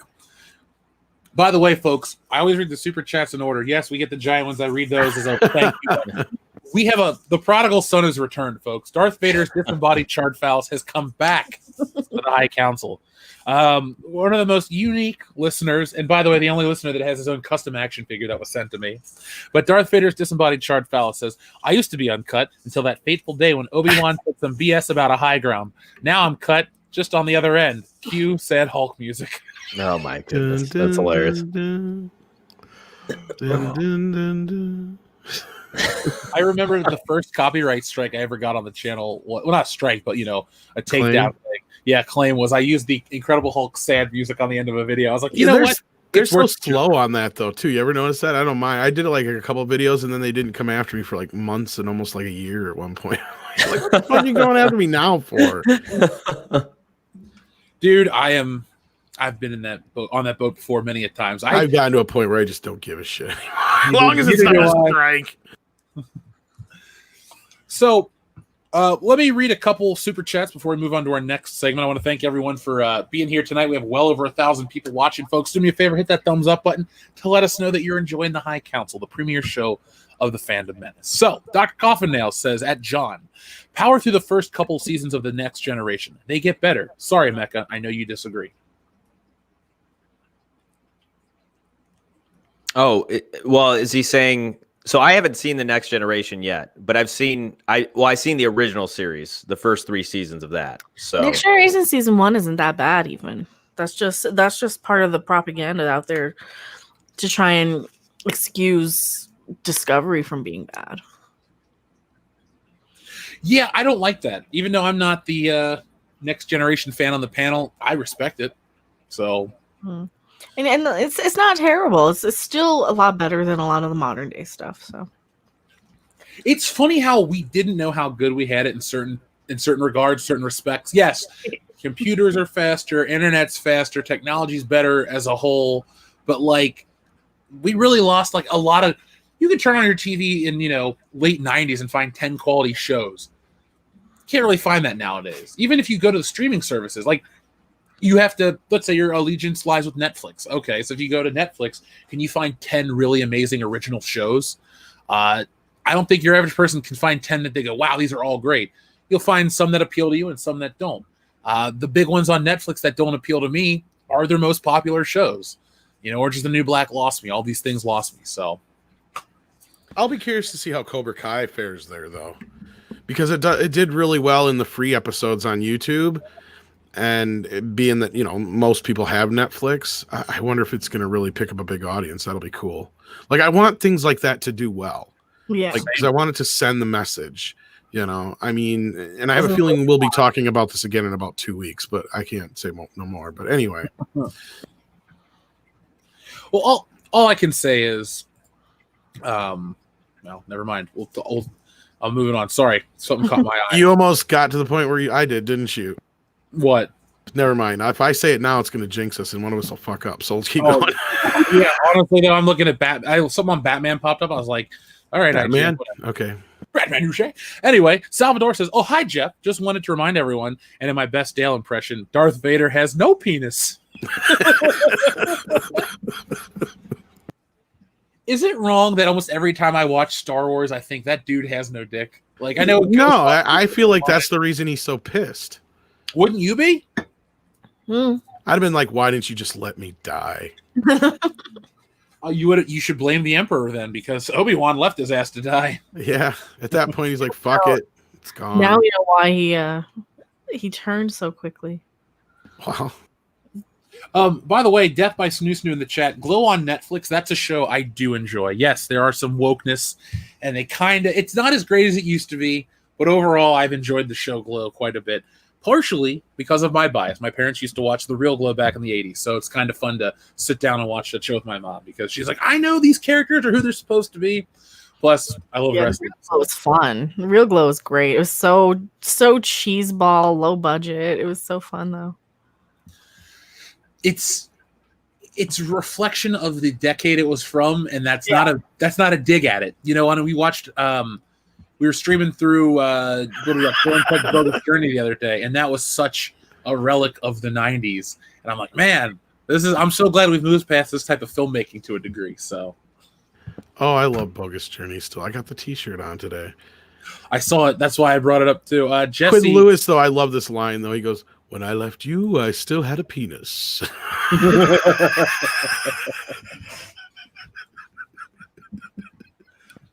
Oh.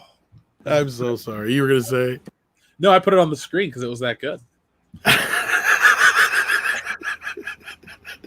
Our friend Ed Mendoto says, if you think you wouldn't cheat on your wife when you're rich and famous with perfect tens throwing themselves at you 24/7, you haven't been rich and famous.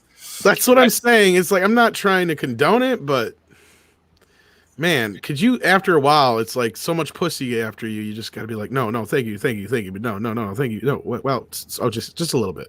Well, I'll go back a little because look, even The Rock got a divorce, so there we go. I couldn't imagine being in that situation. It'd be very difficult, but it'd be fun.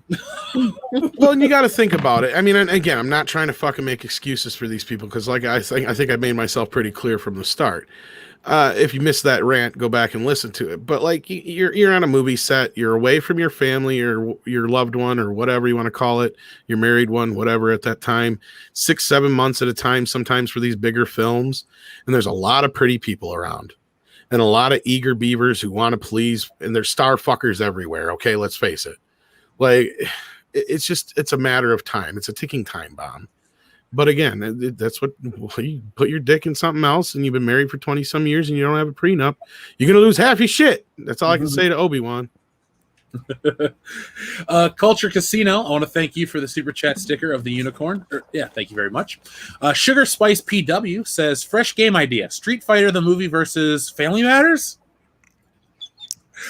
I'm throwing my money on Family Matters. Got any cheese? Did you remember, or do you remember the Steve Urkel doll from the 90s? Fuck yes. Who can Oh forget yeah, it? yeah. I always wanted one as a kid, but I had Pee Wee Herman, and they also had, what was it, Ernest. I have Pee Wee and Freddy. Oh, the yeah. talking ones.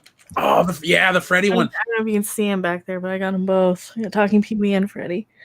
You probably can't see them. They're right behind. See, I'll zoom in a little. Oh, yeah, you can't see him, but yeah, you got Freddy there, and then Pee Wee's like right behind Baby Yoda there. Oh, okay. I'll have to fix my background at some point.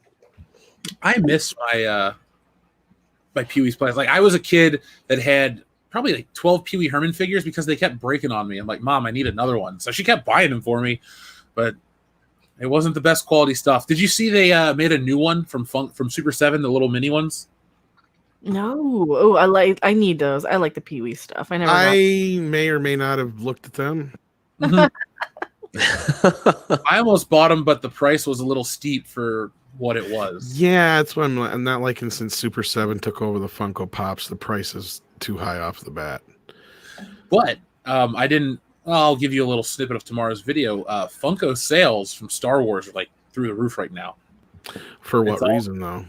Baby Yoda, Baby Yoda. I figured. that damn Mandalorian. At least I like the show. So I can't fault him for being cute because that's pretty much what I wanted. I want something cute and I want something fun and I wanted something, that wasn't going to make me feel bad about buying it. I can't fault them for making the merchandise because it's popular. See, like I can't make fun of or get mad at a company that wants to be successful. When you want to socially engineer, then I get a little upset. It's like, yo, you can tell me Rose Tico's popular and you can make 4 different versions, but they're all going to end up in a landfill. I know how this works. I know this game. Yeah. Tico. I'm looking at Steve Urkel dolls online.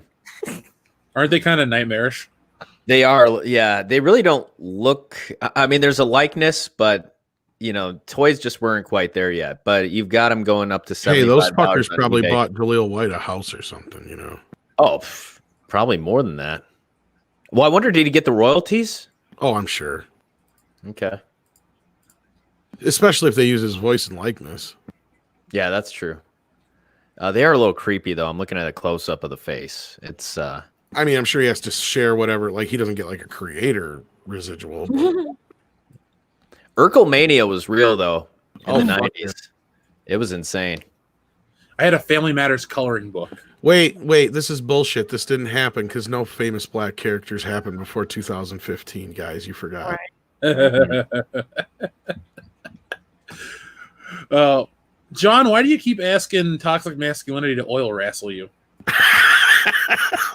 No, I don't even know. He keeps bringing this up. I think if he thinks if he says it enough, then I'll want it. And I don't. I don't toxic masculinity. All right. Do I need to tell you in front of 1,000 people that I don't want to oil wrestle you? Because that's what I'm doing. Oh, toxic masculinity. Hail to you, friend. Good to see you. Good to see you, TM. But no, I'm not going to oil wrestle you. It's just not that kind of party. Sorry, toxic masculinity. Acid Blade 21 says, Jeff, to answer your question from last week, my manga and anime hentai library consists of 1,059 anime DVDs and 1,000 plus volumes of manga. Well, shit, that's a lot. You have more hentai than I have Spider-Man. And that's, I mean, I wanted to draw that professionally for so many years and bought all this shit. Your porn collection eats my any collection. You have more hentai than I do anything with The Rock on it. So there you go. I lose. Raging Rhino, thank you very much. He says, they aren't going to suck me again. Jon Favreau was effing with the lore in Mando 2. Mando Season 1 is The Force Awakens. Season 2 will be The Last Jedi. It's all talk. What do you guys think of Raging Rhino's take? He may be right. He may be 100% right. I mean, I totally can understand a lot of fans that are feeling like this and that's been broken lore wise, because it has to this point. There's there's no denying that. I mean, at the same time, I look at the Mandalorian like a step in the right direction, but I totally, totally, totally respect those without any fight or, you know, anger or anything like that on my part or whatever. If they're not going to accept it, because it's like, they done fucked up. Like I said in the opening, like I'm honestly to the point where if the first few episodes of Mandalorian season 2 suck ass, I'll check out unless I have to watch it. So it's it's funny how everyone's like, oh, if it's bad, it'll get you guys tons and tons of views on it. Yeah, but I also, as a fan, like for the mental sake, I kind of need something from Star Wars to be good. Yeah, you guys don't get it. For as much as it is good for us in quotations for business, sometimes it isn't though, because people out after a while because they can only hear so much complaining too. Well, yeah, Star Trek is basically imploded in on itself at this point. Yeah, nobody's watching for the hate views. To the point where, nobody even really gives a shit about the videos almost. Like, it's just, it's dead. Yeah, it only works, like, people get views on videos. It only works when people are actually passionate about something, Right. Once they're once they've checked out, that doesn't work anymore. You can make, quote unquote, negative content all you want. It doesn't matter if people have checked out. It just doesn't. Yeah, and once you've checked out, then chances are you guys we know. Like, we're not stupid. We can't be disingenuine. Right. I may ham it up a bit, but if we're disingenuine, it's going to translate. And you guys are going to, and I'm sure you hear the disdain in my voice when it comes to Star Wars. That's why we don't talk about it that much outside of like shows like this, and the parts that we do talk about, because it's just fucking depressing.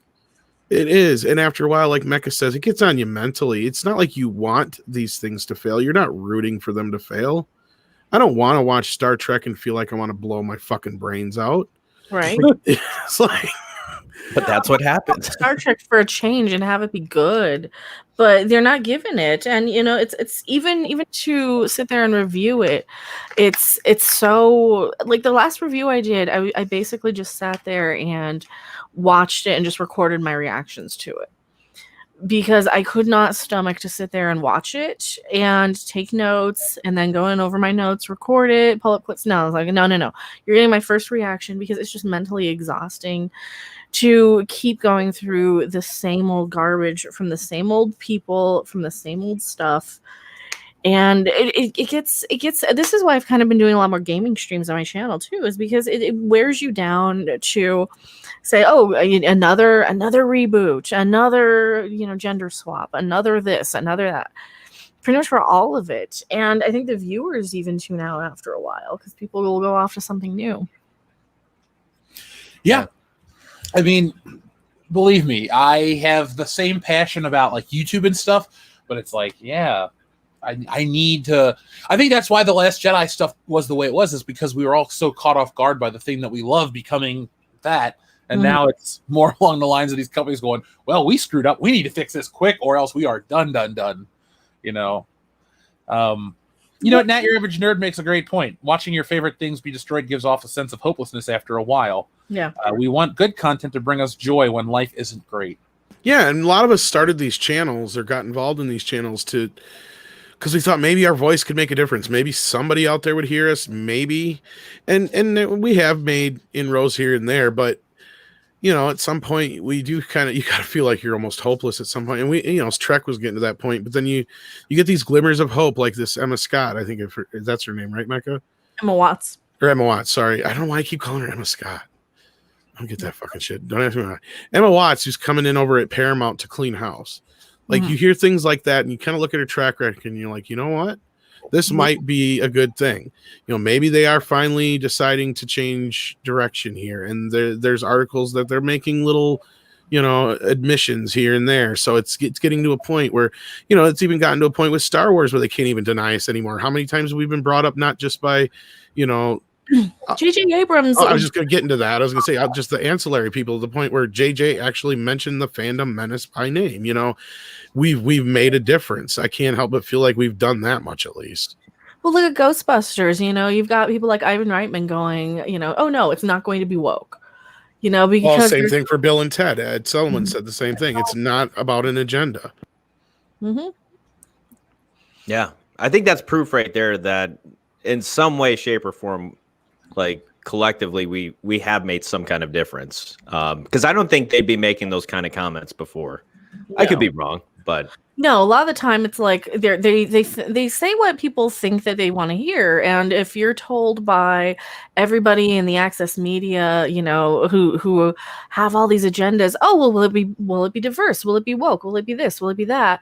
And they get so used to thinking, oh well, that's what people want because that's what your 5 or 6 mainstream media interviewers are asking for, because they're all these Anita Sarkeesian types and who are so focused on that they don't actually like the stuff. So of course they're going to pander to whoever. It's like the Dave Filoni thing where he was talking to that women's group about, oh yeah, it's all about women and Star Wars, and they can only hear what the media says. I mean, look at what Ron Howard was under the assumption that there was this mass coordinated boycott because the media basically told him that. yeah, And there wasn't that. I think people at Disney told him that too. I think or people at Disney, whoever might have told him that, but it was getting back to them somehow. It got back to him, to us. Yeah. I think it's been long enough. We can say it now, but yeah. Tom got high with Clint Howard. So did you. Well, you sitting there pretending you didn't. Gary's the one who showed up late, and Rob's the one who didn't smoke it. You did edibles, but like he's just like, no, I'm good. I'm like, how the fuck can you not get high with Clint Howard? What the fuck is wrong with you? Yeah, that's a once in a lifetime opportunity. Like that's probably never going to happen again. Well, who knows? Well, that's what Megan said too. She's like, Jesus Christ, it's Eagle Bauer. What the fuck, Rob? Fucking rock and roll high school. Come on. I outsmoked Clint Howard, for fuck's sake. I can say that shit. I am so proud to call you my friend, Tom. Like, You should have been there. Oh my god, because that was the day. I think it was like right before we met all you guys. He would have come. Yeah, it with was the night before party. it was either the night of or the night. Yeah, it was one of. I can't remember now. Yeah, we were gonna have take him to the Fandom Menace party. But he had to like go back. He's like, oh, I'll be gone by then. That was an interesting weekend for everyone that from the Fandom Menace that went, like content creators, because you guys were doing that. I was trying to have a secret relationship with Jesse. Gary was trying to just meet people and do all this shit. It was just a really bizarre couple of days. That's why I want like next year to have a big Fandom Menace meetup to see where everyone goes. It'll be more interesting than the actual convention itself. Right. Just to catch up with everybody. yeah, that would be good. Definitely. Dude, when it happens, you better be there, John. Yeah, I'm down. If we could get a Phantom Menace convention, like that'd be freaking epic. It's funny how we have our detractors that want to go, you guys will never do it. We actually kind of already have plans in the works. So I'll keep all the creators abreast of the situation so everyone knows what's up. But yeah, it's barring this COVID shit, we can make it happen. So once everything cools down, folks, just keep on watching. So. Well, we're trying to get out there for December. Yeah, if it still goes on, then it's going to be a thing. So sweet. That's when they moved the Star Trek convention too, and I know it's Jesse's birthday, so I think that they might. I'm not counting on them keeping the Star Trek convention, but it's kind of a little too early for them to say. I think it's gonna get shit canned. I think you're right. Probably. It probably will. But then again, you go to Vegas and you see all the Vegas bloggers and stuff. There's one channel I really, really love called Not Leaving Vegas that I watch a lot. And he's out there walking the strip and he's out there and he shows pretty much everybody. And Vegas is pretty much back to normal almost. I mean, there's no shows, but people are just out there having Vegas, enjoying Vegas for the most part. That was supposed to be our anniversary trip, but we were reading some blog posts, or not blog posts, reviews about some of the hotels and how they're open, but they're not like fully, staffed and stuff. So a lot of the services that the hotels would offer aren't available. Mm-hmm. So we ended up going to the desert instead. So let's see. We have more super chats I'd like to read before we move on to our next segment, which is about Star Trek. And Tom, I think you'll be very prepared to talk about this one. So let's see. Chuck E. Cheese says, I guess it's a slow night for the drag races tonight, huh, Jeff? Well, I hope you heard him because we did have a couple that rode by as soon as you sent that message, Chuck E. Cheese. So I think you're a prognosticator. So keep predicting. Prognosticator of prognosticators. Was that your Lex Luthor? No, well, Oh, about the same. That was what's his face from Groundhog's Day, but yeah, or the Groundhog Day. Sorry, I said this is at the end. believe me, I messed that up a lot. By the Somebody way, man, will say 20 people in the fucking chat afterwards. It was not Groundhog's Day. It's Groundhog Day. well, if you're looking for a movie like that, Tom and Mecca and John, everybody watch Palm Springs over on Hulu. Not woke. It's essentially Groundhog Day. But You're not the only person who told us that, but yeah, I'll have to check that out. We were hanging out up in San Francisco with one of Jesse's friends before she moved, so we put on a movie, and that was the movie, and we were all captivated. It was funny. It had some really good moments and a couple twists that you don't expect. It felt very out of place in 2020, and I mean that as a compliment. Nice. So Lokio7 says, instead of introducing Ahsoka in season 2, they should put her in a Mandalorian video game that links one of the seasons to each other. Rosario's first time in the role could have been in the game. Not a bad idea. See, they're not doing any cross marketing for these things. That's one of the how bad at selling an IP are they that they aren't even doing like video games? They're not hardly any anyway. They're not cross marketing anything. Like they're canceling the comic books. They're not making anything that anybody actually cares about. That they can like say, oh, and I want to get this, and I want to get this, and I want to have this, and they're not really building their brand and their franchise. Yeah, like interconnecting and weaving it all together through mediums. Yeah, you'd think they would, being it's Disney, but I just think it shows that they don't have any faith in anything any real solid faith in anything they're doing.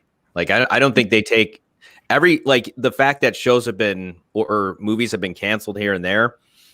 It shows that they're on shaky ground. That they're like walking on eggshells, that they're trying to play it as safe as possible, but that's never the breeding ground to create something truly, truly great. Mm-mm. Sometimes you got to make people uncomfortable. Art comes from the weirdest places. This is true.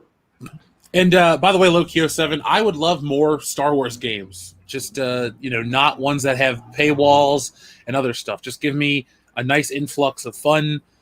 You can even just tell like another Luke Skywalker story. Again, I don't think there's been a Luke Skywalker based video game in, God, I don't want to say 2 decades because you can count Rogue Squadron technically as Luke Skywalker based. There you go. There's more racist Chuck E. Cheese. But yeah, I think it's a great idea, but it won't happen. And it's a lost thing because a game's $60. A lot of people are going to drop $60. Maybe more. I'm not saying more people are going to drop the money for the game than they would the streaming service, but there are people that have no interest in watching a show but will play a video game. So if I'm Star Wars, I want to be so covered in every demographic, but I'm not. I'm only covered here and not there. I have too many open spots. So, and then we read Darth Vader's Disembodied Charred Phallus. Thank you very much. He says, I'm still waiting for them to contact me about my spinoff. If they don't get in touch soon, I'll be forced to sign a deal with fan websites. Oh, so I didn't realize he was back with 2 messages tonight. So, an OnlyFans for Darth Vader's Disembodied Charred Phallus. I'll sign up. Said no one ever. Sorry, Darth. And then finally, for now, Andrew Cole says, Jeff, I'd like to introduce the Fandom Menace to a new IP in Beyond Tomorrow, an action-packed 11-novel space opera series. Can I email you some? Yeah, Andrew Cole. Andrew Cole. Our email is worldclassbs@mail.com. And you can email us there. I'll have Kendo forward the emails. And any recommendations you guys have, I always take a picture of it on my phone to check out. So, Andrew Cole, I've taken a screenshot, a picture of Beyond Tomorrow, and I'm going to sit down one of these days. I'm working on getting through the manga from Bweezy Bird. But one of these days, I'll sit down and read a lot of this stuff. So I am pre-ordering my confirmation pre-order for Bill and Ted right now on Vudu. I'm doing that on Apple TV because we have it. It's in our up next list already. And it is for sale. Some people thought it was only going to be for rental. It looks like it's for sale to me, folks. It's only $24.99 for the ultra high definition version. Well, like I told you, I've been watching parts 1 and 2 to get prepared for 3 when it comes out. What, 2 weeks from now? I just got part 1 in the mail in 4K. Oh my god, does it look so beautiful compared to the Blu-rays that are out now? Oh my god.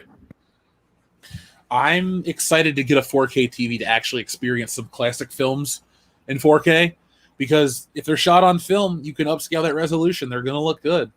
Oh, it's pure 4K, baby, all the way. Even the CGI scenes don't look that bad, because that's a rarity. Like the CGI usually looks really bad on because it has to be up converted usually, but this is old CGI, so it's off the original negative. So, oh, I love Bill and Ted. You have no idea, Dr. Coffin Nails. I grew up on that shit. I literally dressed like Bill for like a year. Like I had the Adidas, I had the green fucking checkered fucking I need a picture of this. I had the red hat, but I don't know if I'm sure I've got one somewhere. Maybe I'd have to ask around because I lost a lot of my shit when I was 13 in a house fire. But yeah, like, yeah, I was obsessed with Bill and Ted for years.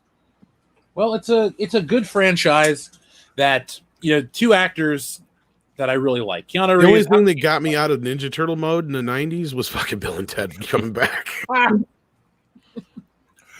Did you watch the cartoon? Oh, I love the first season because it actually has the real voices and shit. The second season went to shit. And I watched that short-lived TV show even. Like the one that was really bad. The Have you ever live seen action it? that's not them? Yeah. I've seen it. Oh, God. What do you think's better, that or the Weird Science show? Weird Science was much better. I actually remember people liking Weird Science. I don't think Weird Science was that bad. I remember the TV show sometimes more than I did the movie until recent years. Because like, I didn't see the movie again until like recent years, and I'm like, oh shit, all that stuff I remembered must have been from the show. Wasn't the Weird Science people like the same people kind of behind Stargate and the Twilight Zone reboot and a lot of that stuff in Canada? Maybe. I'm not 100% on that though. It's so weird how many, like back in the day, it was common to have a popular movie that got a TV series. It's a thing, but it was like the movie franchise was still fresh. That'd be like if in the middle of the MCU you had Dak Shepard play Iron Man in the TV show or some crap.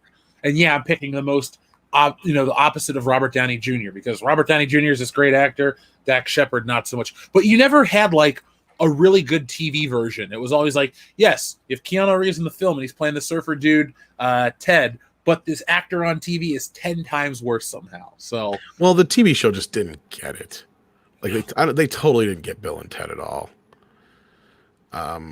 There's a certain sort of almost naive sort of charm. They're not mean-spirited. They're very much, and I think that's where a lot of the kind of knockoff sort of stuff fails. They don't get it. You know, they think that it's all about, oh, they're perverts or they're stoners or whatever. Yeah. And that's the thing is they don't do drugs. I mean, they're not that big of a perverts. Yeah, they're into girls and stuff, whatever, but they're not like all about getting laid like Beavis and Butthead. Yeah. Yeah. Like, and that's the one thing, like I've always heard them referred to as basically Labrador dogs who love everybody. And they share a brain, and basically the creators, Ed Solomon and Chris Matheson, when they did the shows, they would just go up on stage and be Bill and Ted on stage, and people would ask them current event things, and it was either bogus or excellent. That's as far as they went. They're just, they don't care about like hang-ups like people do. They were just like out to have a good time and party on. They weren't about getting drunk or stoned or anything either. It's just having a good time and everybody in the music, that was really what it was about, Well, I hope that this movie's good and that I hope that it makes them money, because I wouldn't mind seeing other, like Cobra Kai, Bill and Ted Face the Music are in a different category than a Star Wars Force Awakens for me, because they're people that are, Alex Winter is a director now. Keanu Reeves is just a bigger star than he ever was. He keeps just getting better. But like they come back and they make movies like this out of passion. Other companies make movies because they want to make more money. Mm-hmm. And usually the I'm back after 20 years type of thing works when it's passion. Like if they brought back Wayne and Garth, like when they showed up on the 40th anniversary of the SNL, I thought that was cool because it felt perfect. I think Bill and Ted, if it's a success, if it's good, will open up the door for more Cobra Kai like things where you can pick up instead of rebooting. Yes, we do want original IPs and more creativity out there in the world, but at the same time, I don't think it's the worst thing to know what a classic character's up to in a worthwhile film. So people shit on Die Hard 4. I consider Die Hard 4 a worthwhile film. It's nice to see where McClane was a decade plus after part 3, and his life's turned to shit. And there was a lot that the story added to the lore of Die Hard. 5 can kiss my ass. Yeah, I do think it's fine to take a risk, as long as the creators feel like it's a calculated risk. Like if they really truly feel that they can do the characters justice and even improve upon the lore or the mythology, then by all means take the chance. I mean, there's no guarantee that it's going to work out, but if they actually have a reason to tell the story, I want them to take that chance. Yeah, I do too. So now, Tom, Star Trek Lower Decks. Okay, so Bounding into Comics had an article, and then I was reading it, and I realized, oh, wait, it references Midnight's Edge. So you're one of the voices that make Midnight's Edge a possibility. Star Trek Lower Decks, Lower Deck, yeah, is it? Yeah, it's Lower Decks, Lower Decks, all the same. Lowered expectations, lowered bar, upper decker. Deck. You're right, Mecca. I'm gonna call it the shitty show, but the numbers aren't really hitting. Excuse me. According to the Bounding into Comics article, which references you guys, the premiere episode had 404,000 viewers in Canada, and it was staggeringly low compared to the 1.85 million that joined in for Picard only 7 months prior. And Lower Decks just keeps getting worse. The second episode had a 50% drop off, and people just aren't coming back or even tuning in for Star Trek stuff. And it looks like our sources weren't far off. I just got I think this is the official numbers here. Oh, you have the official on Numeris? Yeah, I think so. Yeah, because like I could only find the top 30, right? So they have the top 30 available for free. It did not hit in the top 30 in Canada. Oh, there it is. Lower Decks 25.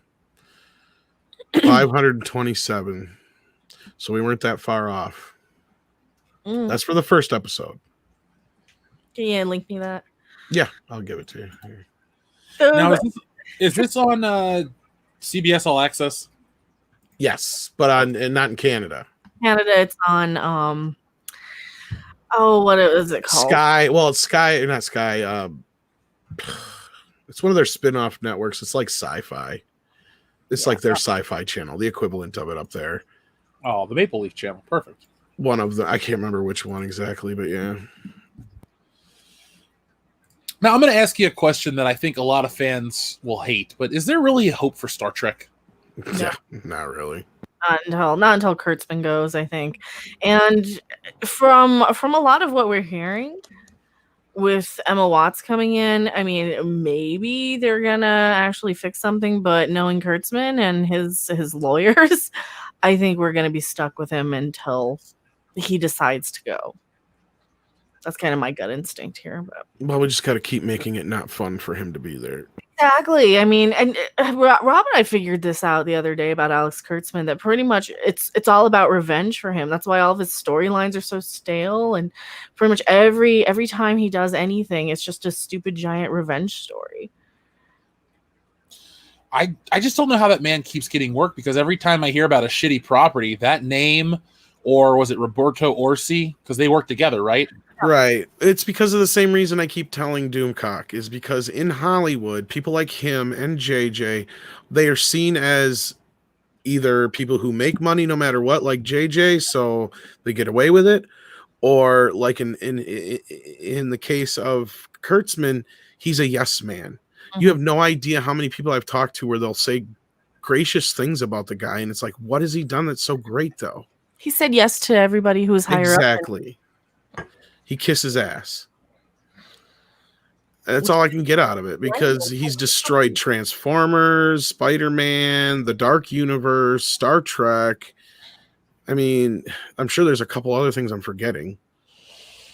Oh yeah, we rattled it off. If Rob's still in chat, he might remember. We rattled off a few of them, but and everything that he's destroyed or had any hand in, everything he's written has been pretty much this really petty, childish revenge plot where he doesn't quite get the idea that, you know what, the person obsessed with revenge, He thinks he's bad clever. guy. Yeah. Yeah, that's the bad guy. That's not the good guy. And that's one of the problems is that this modern day Star Trek is making all the bad guys like you're supposed to root for them. Like, I don't want to root for the bad guy. I'm a Star Trek fan.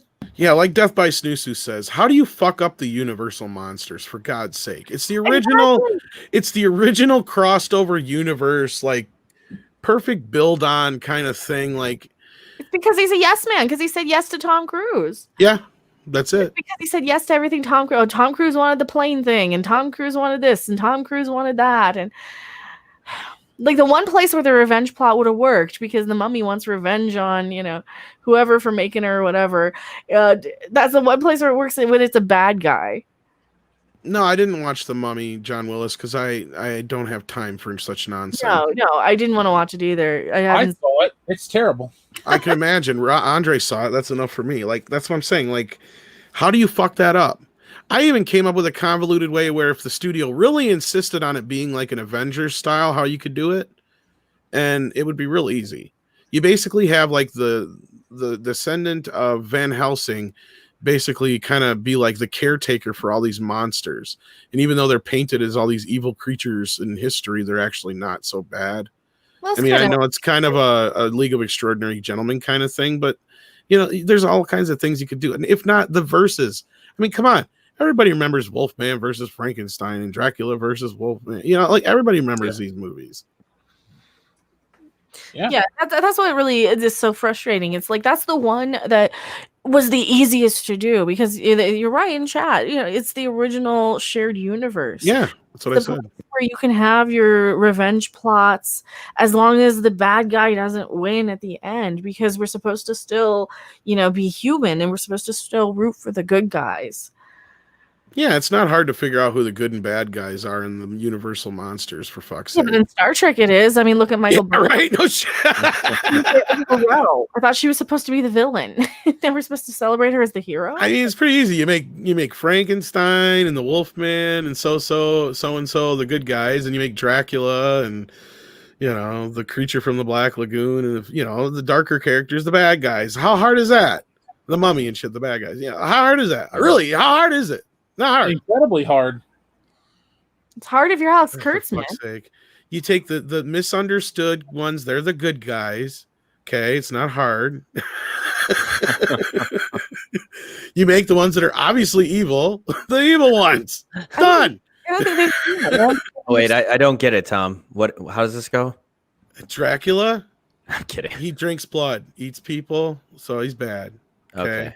So we'll put him in the bad category. Frankenstein accidentally killed a kid, though, but it was an accident. It was an accident. He didn't mean it. That's all right. He likes flowers, and he just wants to be nice to people, but they just don't understand the words that are coming out of his mouth. And if they had known anything about Star Trek, that T'Pol even recommended, you know, the Vulcans to watch Frankenstein as sort of this sort of way to sum up humanity. That most of us are a bunch of angry pitchforks. The wolf, man, it's a curse. It's not his fault. Come on. He's a tragic character. He's a tragic character. The rest are bad guys. The Mummy wants revenge. Okay? The Invisible Man, he's a crazy motherfucker. Okay? The Jekyll and Hyde, he's good and bad. Best of both worlds. Exactly. But no, Tom Cruise wanted to have his plane crash scene, and to what? He wanted to be 30. That was the other thing he wanted to be in the script, I remember.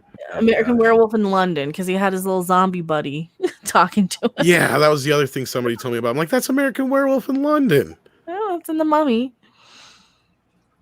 Well, Tom Cruise needs to just stick to making Mission Impossible movies because they've been good for a long time, and stop trying to fuck up other properties. People say this, but I have not watched them past the second one.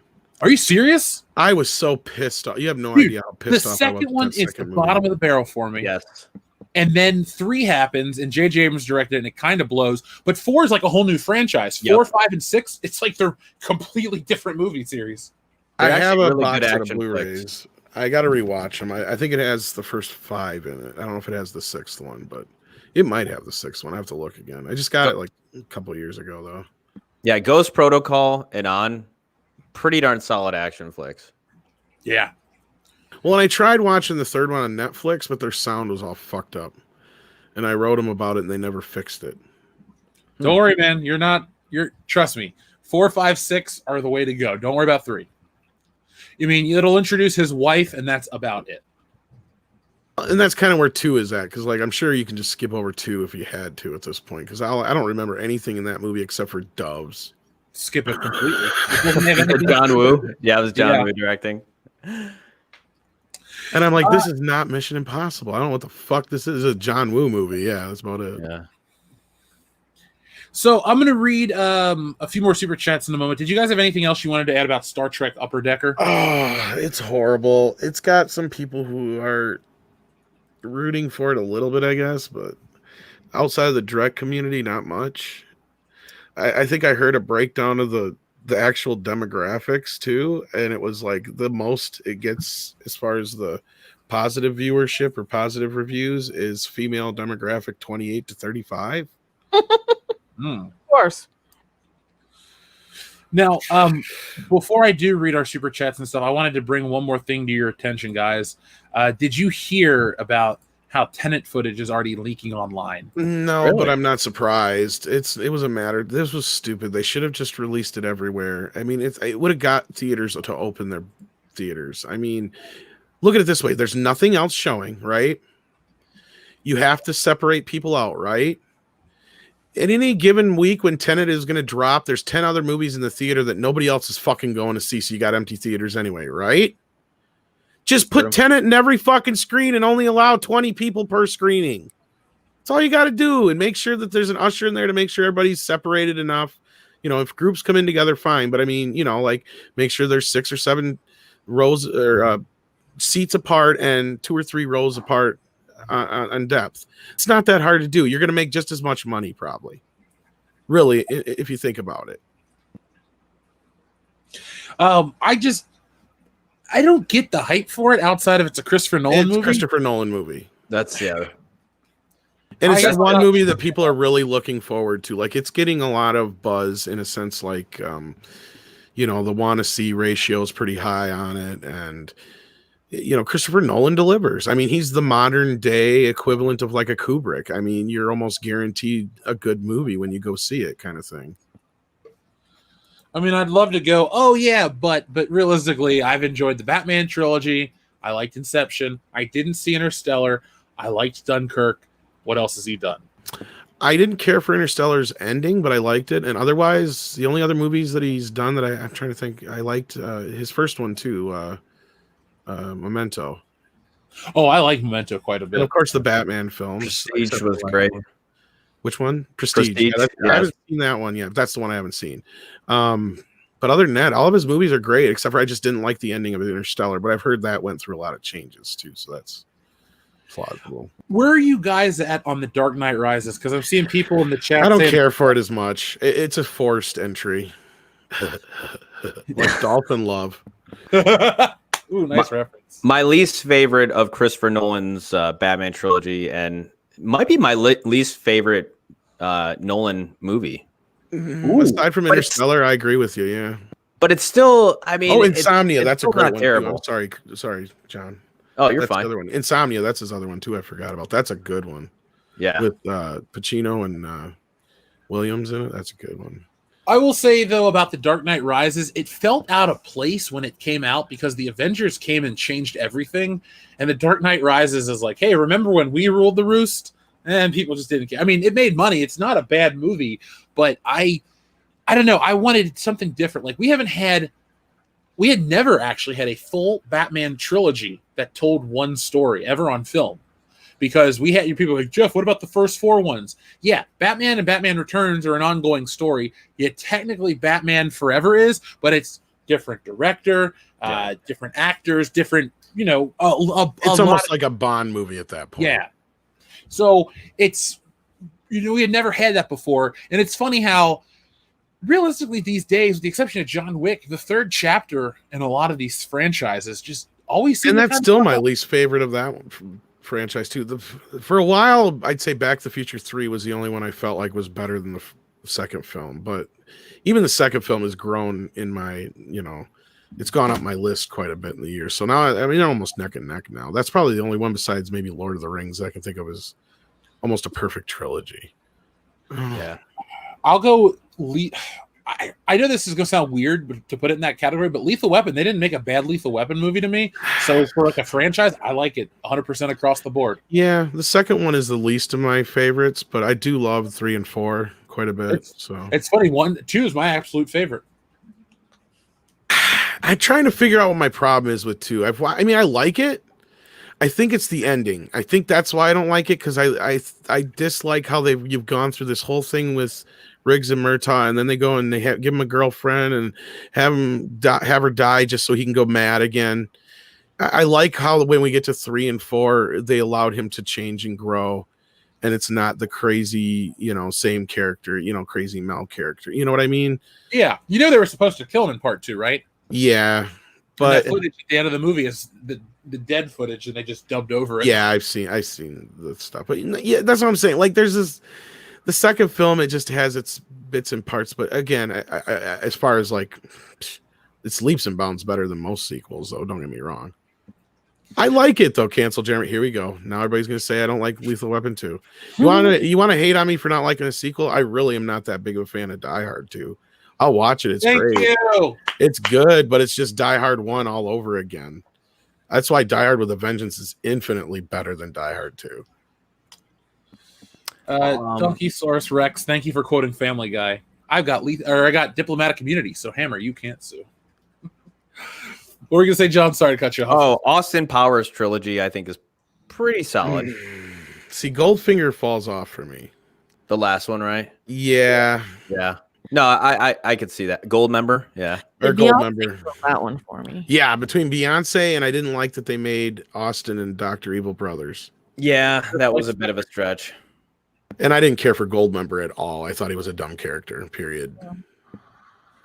Yeah, I was over at my friend's house not too long ago, and he's like, let's watch it. And so I humored him, and man, I did not enjoy any of it. Well, the other problem with it is it steals all the jokes from the first 2 movies. Like, I can't think of an original joke besides the blunt and a pancake joke that just goes on for way too fucking long in that movie. You almost start to see like the love guru coming in. Oh, okay. I never seen that. I'm probably glad I didn't. Oh my god, that is a horrible fucking movie, dude. Don't waste your time. Now I'm almost curious how bad it is. Oh, it's almost not even good enough on a bad level. I don't know if Mecca's ever seen it. She's a good judge of that. No, just watch Boss Body Blues. Probably just as racist. Let's see. I'm just reading the chat's response to that. Of course, we got a bunch of smoking of pancakes. I know people get it, and if you like it, that's fine. But Bong and a Blintz. Swiss accent whatever. and Gold member. That's like.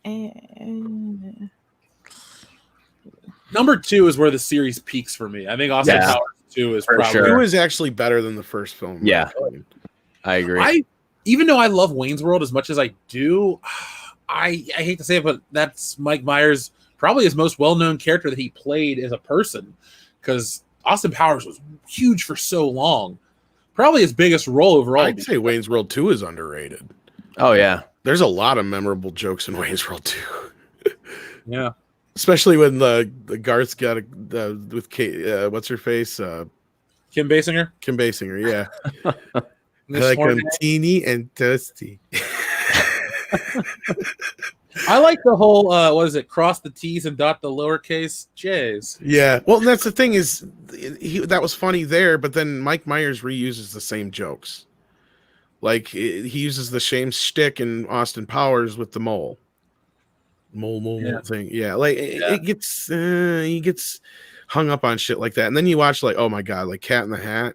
I think that movie. Oh man, I really think that movie broke. That looked terrible. That looked horrible. It was bad. Holy shit. Indiana Jones trilogy. When it was, yeah, pretty solid. I mean, I forget that the it's a weak link is- trilogy. yeah, Temple of Doom for me, but Raiders and Last Crusade are pretty damn good. You know, I was always kind of partial to Temple of Doom as well. It's my favorite. Really? Oh, okay. Yes, it was the first one I saw, but it wasn't. Yeah. It's not the one I've seen the most because it was something I inherited from my dad. We had Temple of Doom on tape. Then my grandma bought me the first one, and then we rented Last Crusade and never took it back. But as a kid, I would watch Last Crusade all the time. That was the one that I think once I discovered it was my favorite at the time. It's just the whole. If you take out the fourth movie, it's a perfect series of films because they're all fun, they're all epic. And as a kid, I think I actually liked the Indiana Jones trilogy more than the Star Wars trilogy because, yes, Empire's great, but as a little kid, I'm like, I don't like Han Solo getting frozen. I wanted to watch Indiana Jones save the day. I think it was all about Harrison Ford at the end of it. Yeah, I agree. Those first 3 indie movies are real solid. Definitely. What are your guys' thoughts on UHF? I see a lot of chat. Oh, Love it. they got it all on UHF. Oh yeah. You can watch it all day. You can watch it all night. You can watch it anytime that you please. You can sit around and stare at the picture until your brain turns into cottage cheese. Of course, everybody loves UHF. Conan the Librarian. I like when he does. Don't you know the Dewey Decimal System?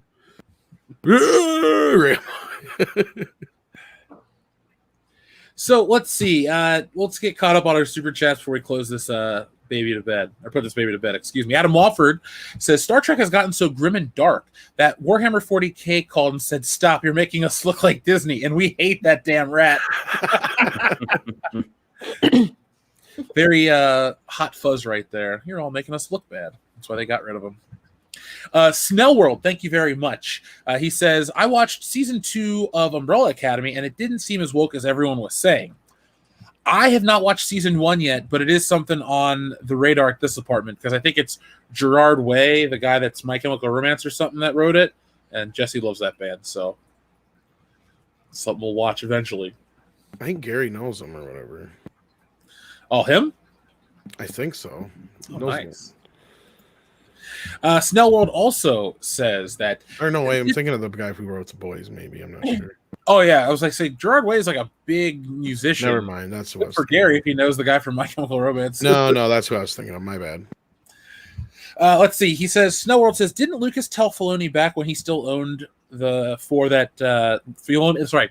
Didn't Lucas tell Filoni back when he still owned it for Filoni to kill off Ahsoka at some point in the series, like Han Solo, JFK shot first?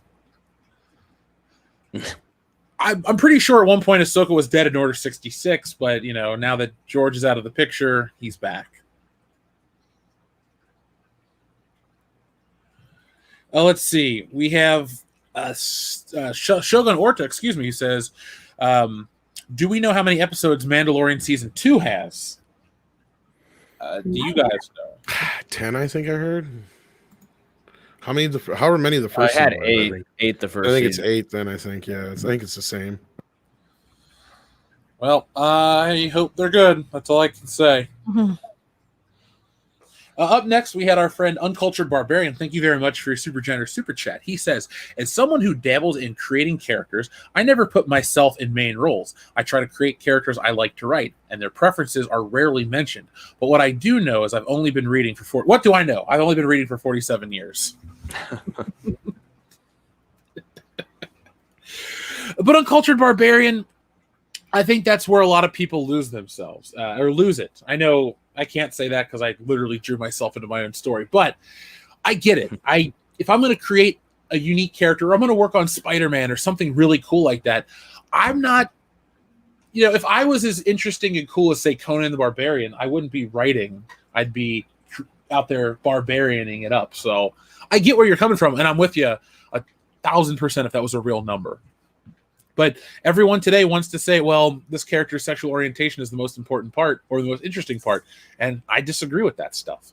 And the other side of it is the problematic males, the masculinity. They don't want us to have any heroes to look up to. They want us to be like, Mel Gibson's character there in Lethal Weapon, or, the Terminator or RoboCop for that matter, right there on the screen. They don't want that. That's the last thing they want. They don't want any positive masculinity whatsoever. Well, they think just being a male is toxic. That's what I'm saying. Like, yeah.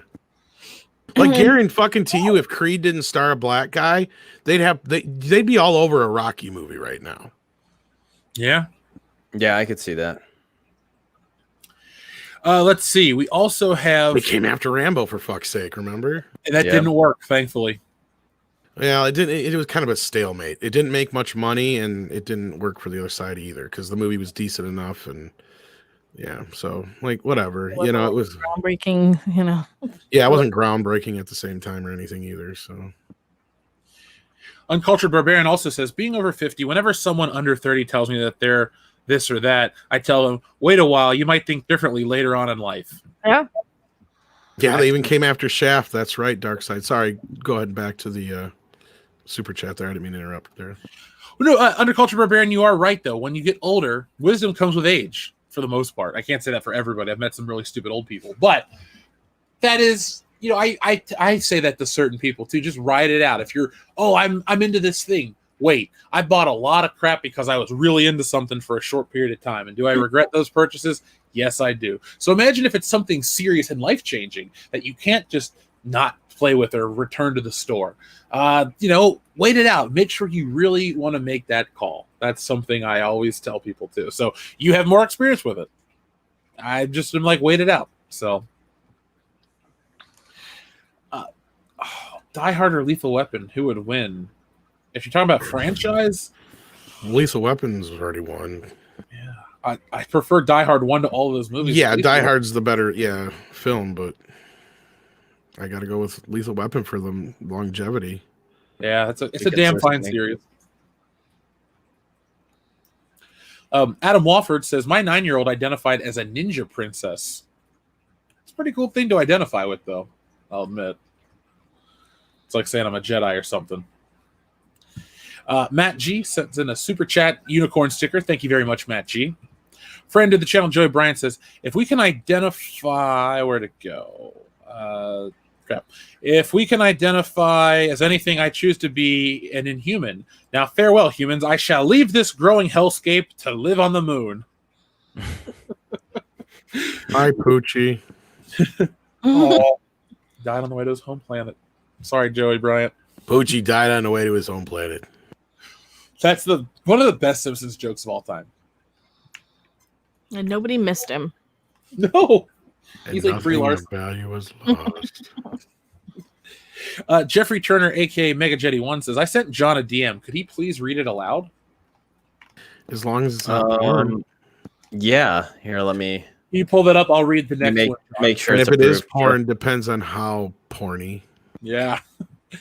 Darth Vader's disembodied charred phallus says, I used to be uncut until that fateful day when Obi-Wan said some BS about a high ground. Now I'm cut, just on the other end. Cue sad Hulk music. Well, Darth Vader's disembodied charred phallus, I am so happy to have you back, man. Sorry about your loss of everything. Uncultured Barbarian says, I think that Deep Space Nine is better than The Next Generation. Sue me. It's a perfectly acceptable opinion. And I'm not sure what grounds we would sue on per se, and lawyers are not cheap. Yeah. This is true.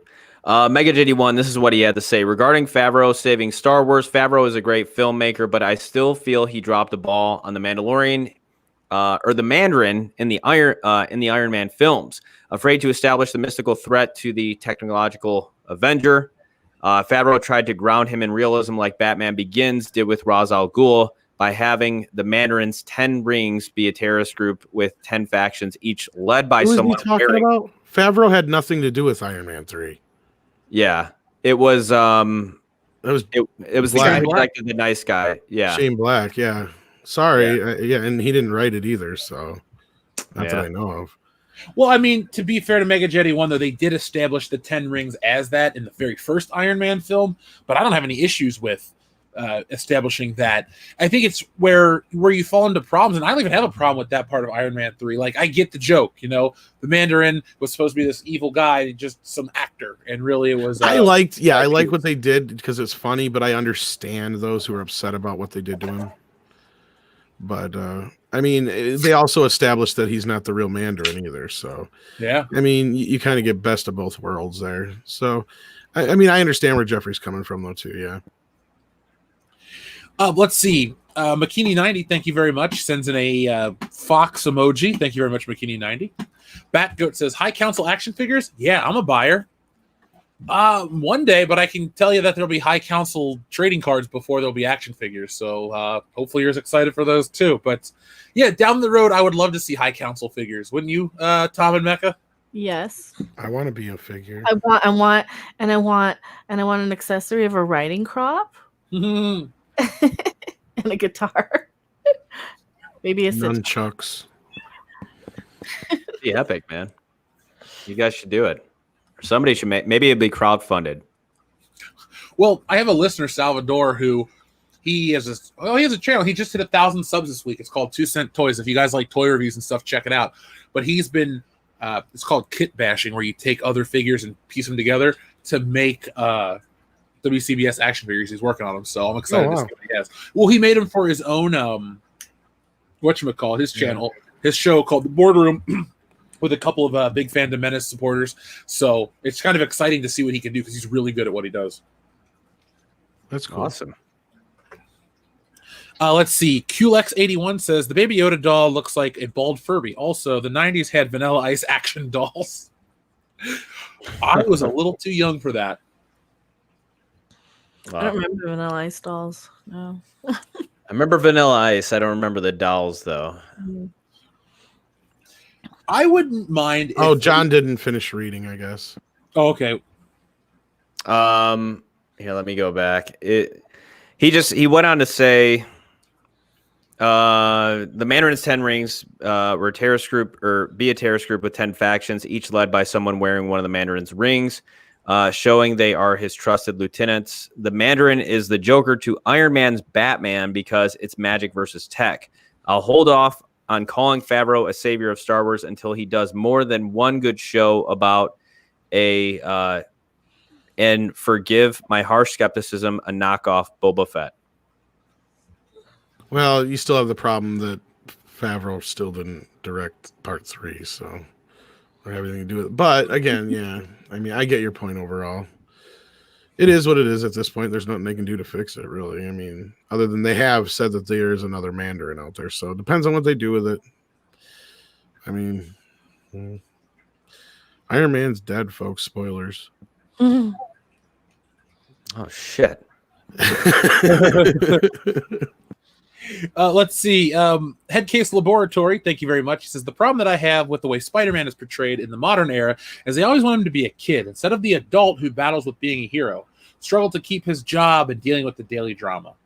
Headcase Laboratory, you are preaching to the choir. Those are the things I want. I mean, I just finished watching Spider-Man 2. That's the credits, so there's no reason to listen to Vindicated's on in the background. But yeah, I want the man in Spider-Man, and I don't want, if I'm in the collecting realm, I'm tired of them trying to make Spider-Man look more like a Japanese-inspired character, because he's not. And, in the books and the movies and stuff, I want him to be an adult with issues. In the comics, if he's not, some random-ass kid named Miles Morales, they got Peter Parker as an executive of his own company, which is really weird watching that. So, Headcase Laboratory, I do want to see the struggles of Spider-Man. They took that away.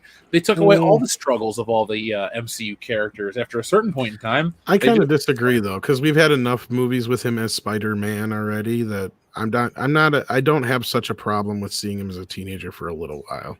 But the thing is, we're past it. It's been 8 years. They've been doing it with Andrew Garfield for 8 years, and they keep rebooting it every couple of years. Yeah, so but he was still Spider-Man. He wasn't really in high school that much. Same thing with Raimi's Spider-Man. He was only in high school for just part of the film. I mean, yeah, but Spider-Man, the character, is only in high school for the first 28 issues, and then he's an adult/college student for the rest of it. So it's like they keep wanting to go back to the one era that they think is this font for creativity to glean from. But like, if you read the character, the best stuff's going to come from different decades. So everyone's like, well, we want him to fight Venom. Well, if you really want Spider-Man to fight Venom, he's not going to fight him in high school because he doesn't run into that character. It's probably not going to happen anyway. He's going to be married. Yeah, he's got to be married first. So Like it's weird how they want a floating timeline for Spider-Man, but they also don't want to get off of the one part of the character that, like, look, if you're out there and you only know Ultimate Spider-Man, okay, that's fine. But you should try checking out the other 1,000+ issues of the character to get a better idea of what they should have been doing. Well, they used to do.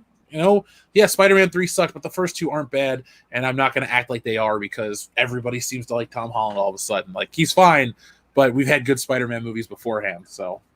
I don't know. They were better than the Amazing crap. That's all I know. That's not even a fair comparison. I mean, Amazing Spider-Man movies are an embarrassment to movie making. There's not a single quality thing I'd say about them. Alex Kurtzman.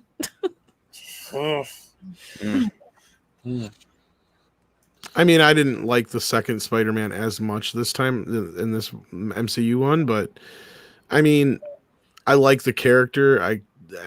He's growing. I mean, if they he's going to get older. I mean, they're definitely going to get to a point where he is Spider-Man. But I mean, I get it. I understand where people are coming from, but at the same time, we're never going to get to that point, though, because what will happen is after so many Tom Holland movies in high school, because they're so enamored with using the word home, and they think that the high school dynamic is what's going to keep this movie interesting. It's like, look, I don't care about what you call Flash Thompson. I don't care about his random best friend. Like, all these things that Spider-Man would have things aren't there, and the things that he doesn't have are there. It's like, what is this? You're like, where's the Daily Bugle? That plays a huge factor into the character. We finally saw it's this InfoWars ripoff. Okay, unique take. I'm interested to see where it goes, but they gotta do something with it. They can't just say that's it and we're never gonna touch it again. Well, that's the fine line they gotta run, though, Jeff. And I understand where you're coming from, but it's like, do they just keep doing the same thing that Raimi did, or do they try something different? And at the same time, they also have the fucking licensing issues. So I mean, there's things they gotta write around too. I mean, there's only so much they can do and juggle at the same time. Again, I'm not trying to change your mind on it, but I'm just saying, I mean, I've seen worse shit come out of that. I have a feeling there's going to be worse shit down the road too than Spider-Man. Like, those are going to be some of the highlights probably in some cases, but I expect it to be down. I mean, he's already like he's going to be graduated or out of high school here by the next one anyway. And it's going to be dealing with more adult situations. So I hope and feel like this third film will be more of what people are like looking for out of Spider-Man. Like, I think him getting ousted at the end of that last film is really kind of setting us up to the point where most people, where they like kind of Spider-Man at, kind of at odds with everything. And he's got to deal with every damn thing in his life, plus that, like, I get it. Believe me, I get it. I hope so. I mean, I hope I'm right. I mean, but again, like, I also agree with you. Like, the second one was a little bit, it got hokey near the end there. So, all right. So I'm gonna read these super chats so we can I can jump over to Jesse's stream. First off, Fat Steven Seagal beat up Ryan Johnson says, "I came for JohnTalks streams porn." All right. So the story behind that, real quick, is that I accidentally shown you guys were familiar with the Ray Park thing. Yes. On Instagram. Oh, you showed that shit? I actually showed it. Yeah. I actually shared my screen and I had it open and I was switching tabs and I accidentally, and Raging Rhino's saving it for later. And Well, no. I'm just like, Tom. No, I'm trying to, like, what the hell's going on with this? And then Raging Rhino, who was on that stream, he's like, you're showing it, and I'm like, oh shit. So I quickly say goodbye to everybody and delete the stream so I don't get kicked off of YouTube for streaming porn. I'm very sorry that happened to you, but believe me, that's the risk of live streaming sometimes. Sometimes you click on a link, you're like, what is this going to be? Oops. Yeah. I was always this porn. Ethan would share his toilet, people pooping in the swimming pools thing, like something random was going to come up. Like, I don't want to see this. What is this? You always say it's better not be porn. You always say that. That's his phrase. Diablo AZ says, I won't care about Star Wars unless they decanonize the last 3 movies, and even then, who knows? My kids were raised on it, but it ends with them as they think the last 3 movies suck. And that's the problem that Disney faces, Diablo, because if the next generation isn't gung-ho on these new characters, then there's no generation after that. Yeah, Grandpa might pass on Star Wars to Junior, but it's still a risk, because if not enough people give a shit, what's going to happen? I think one of the smartest things Lucas did was make 90s kids care about OG Star Wars with that big push from about 93 with the laser discs through 97s before the special edition. You had the toy line, you had video games, Star Wars was everywhere. And then the prequels. And that means after the prequels, you had people that were original prequels, and then, they kept it alive.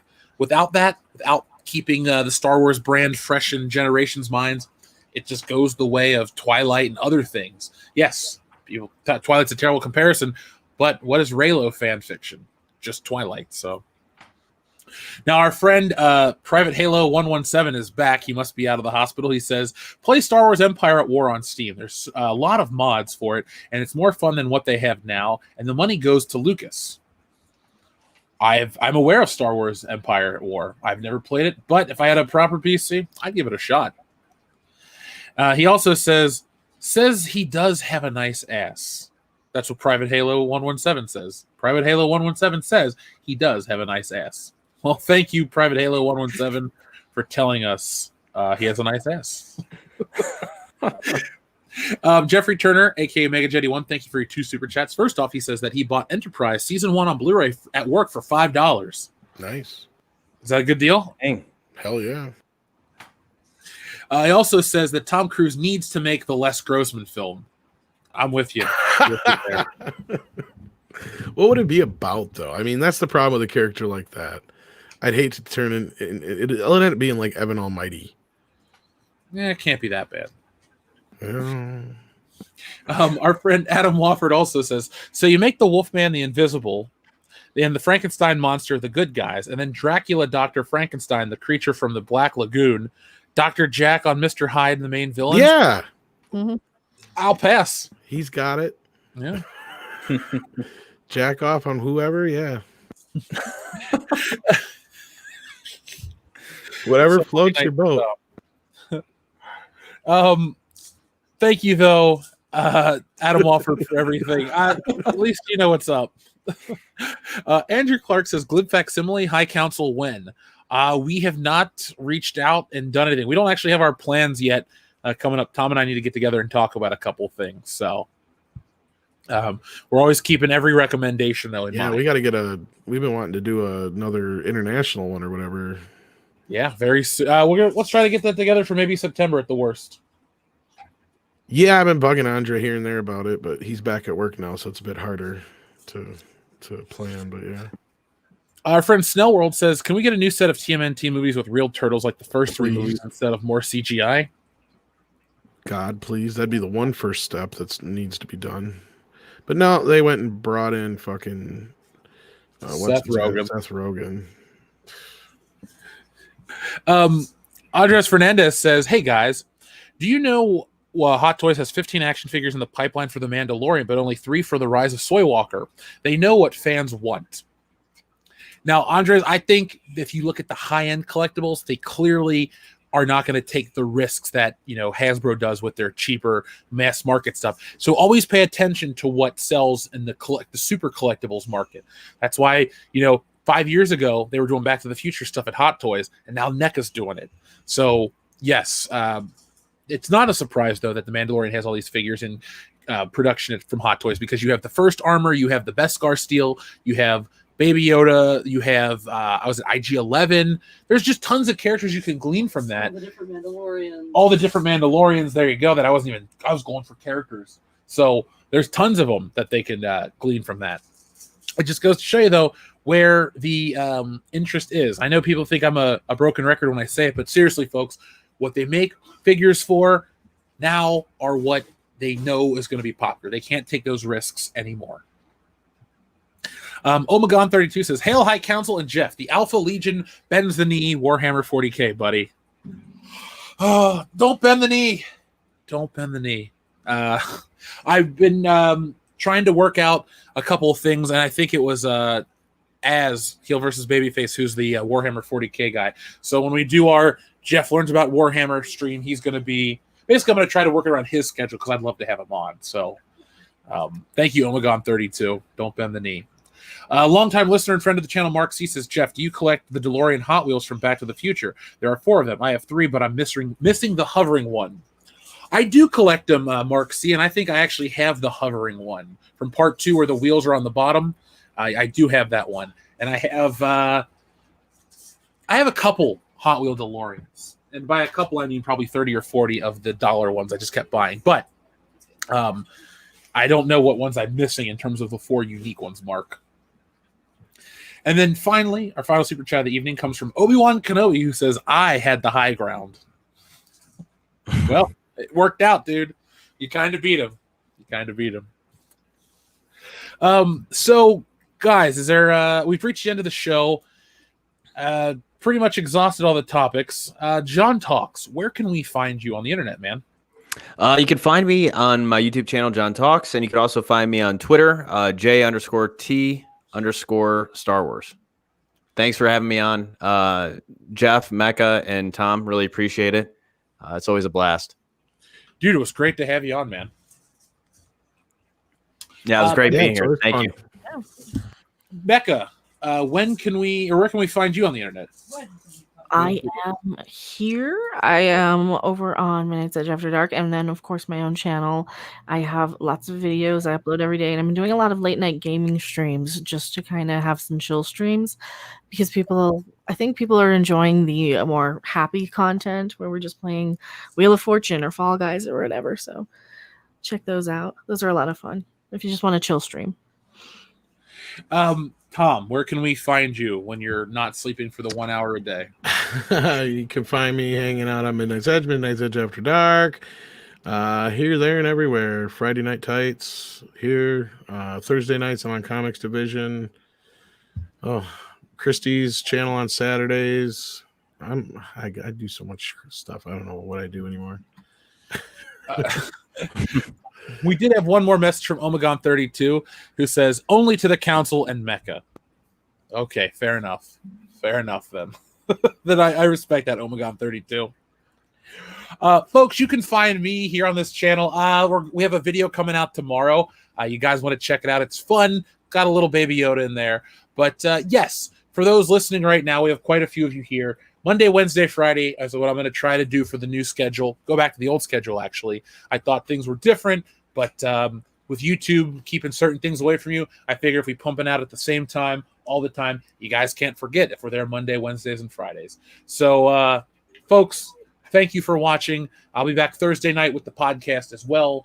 It's going to be a lot of fun. We have a new remake to talk about, a couple remakes, and a couple of other things. So from all of us here in the Fandom Menace, thank you for watching. Good night. And always be excellent to each other.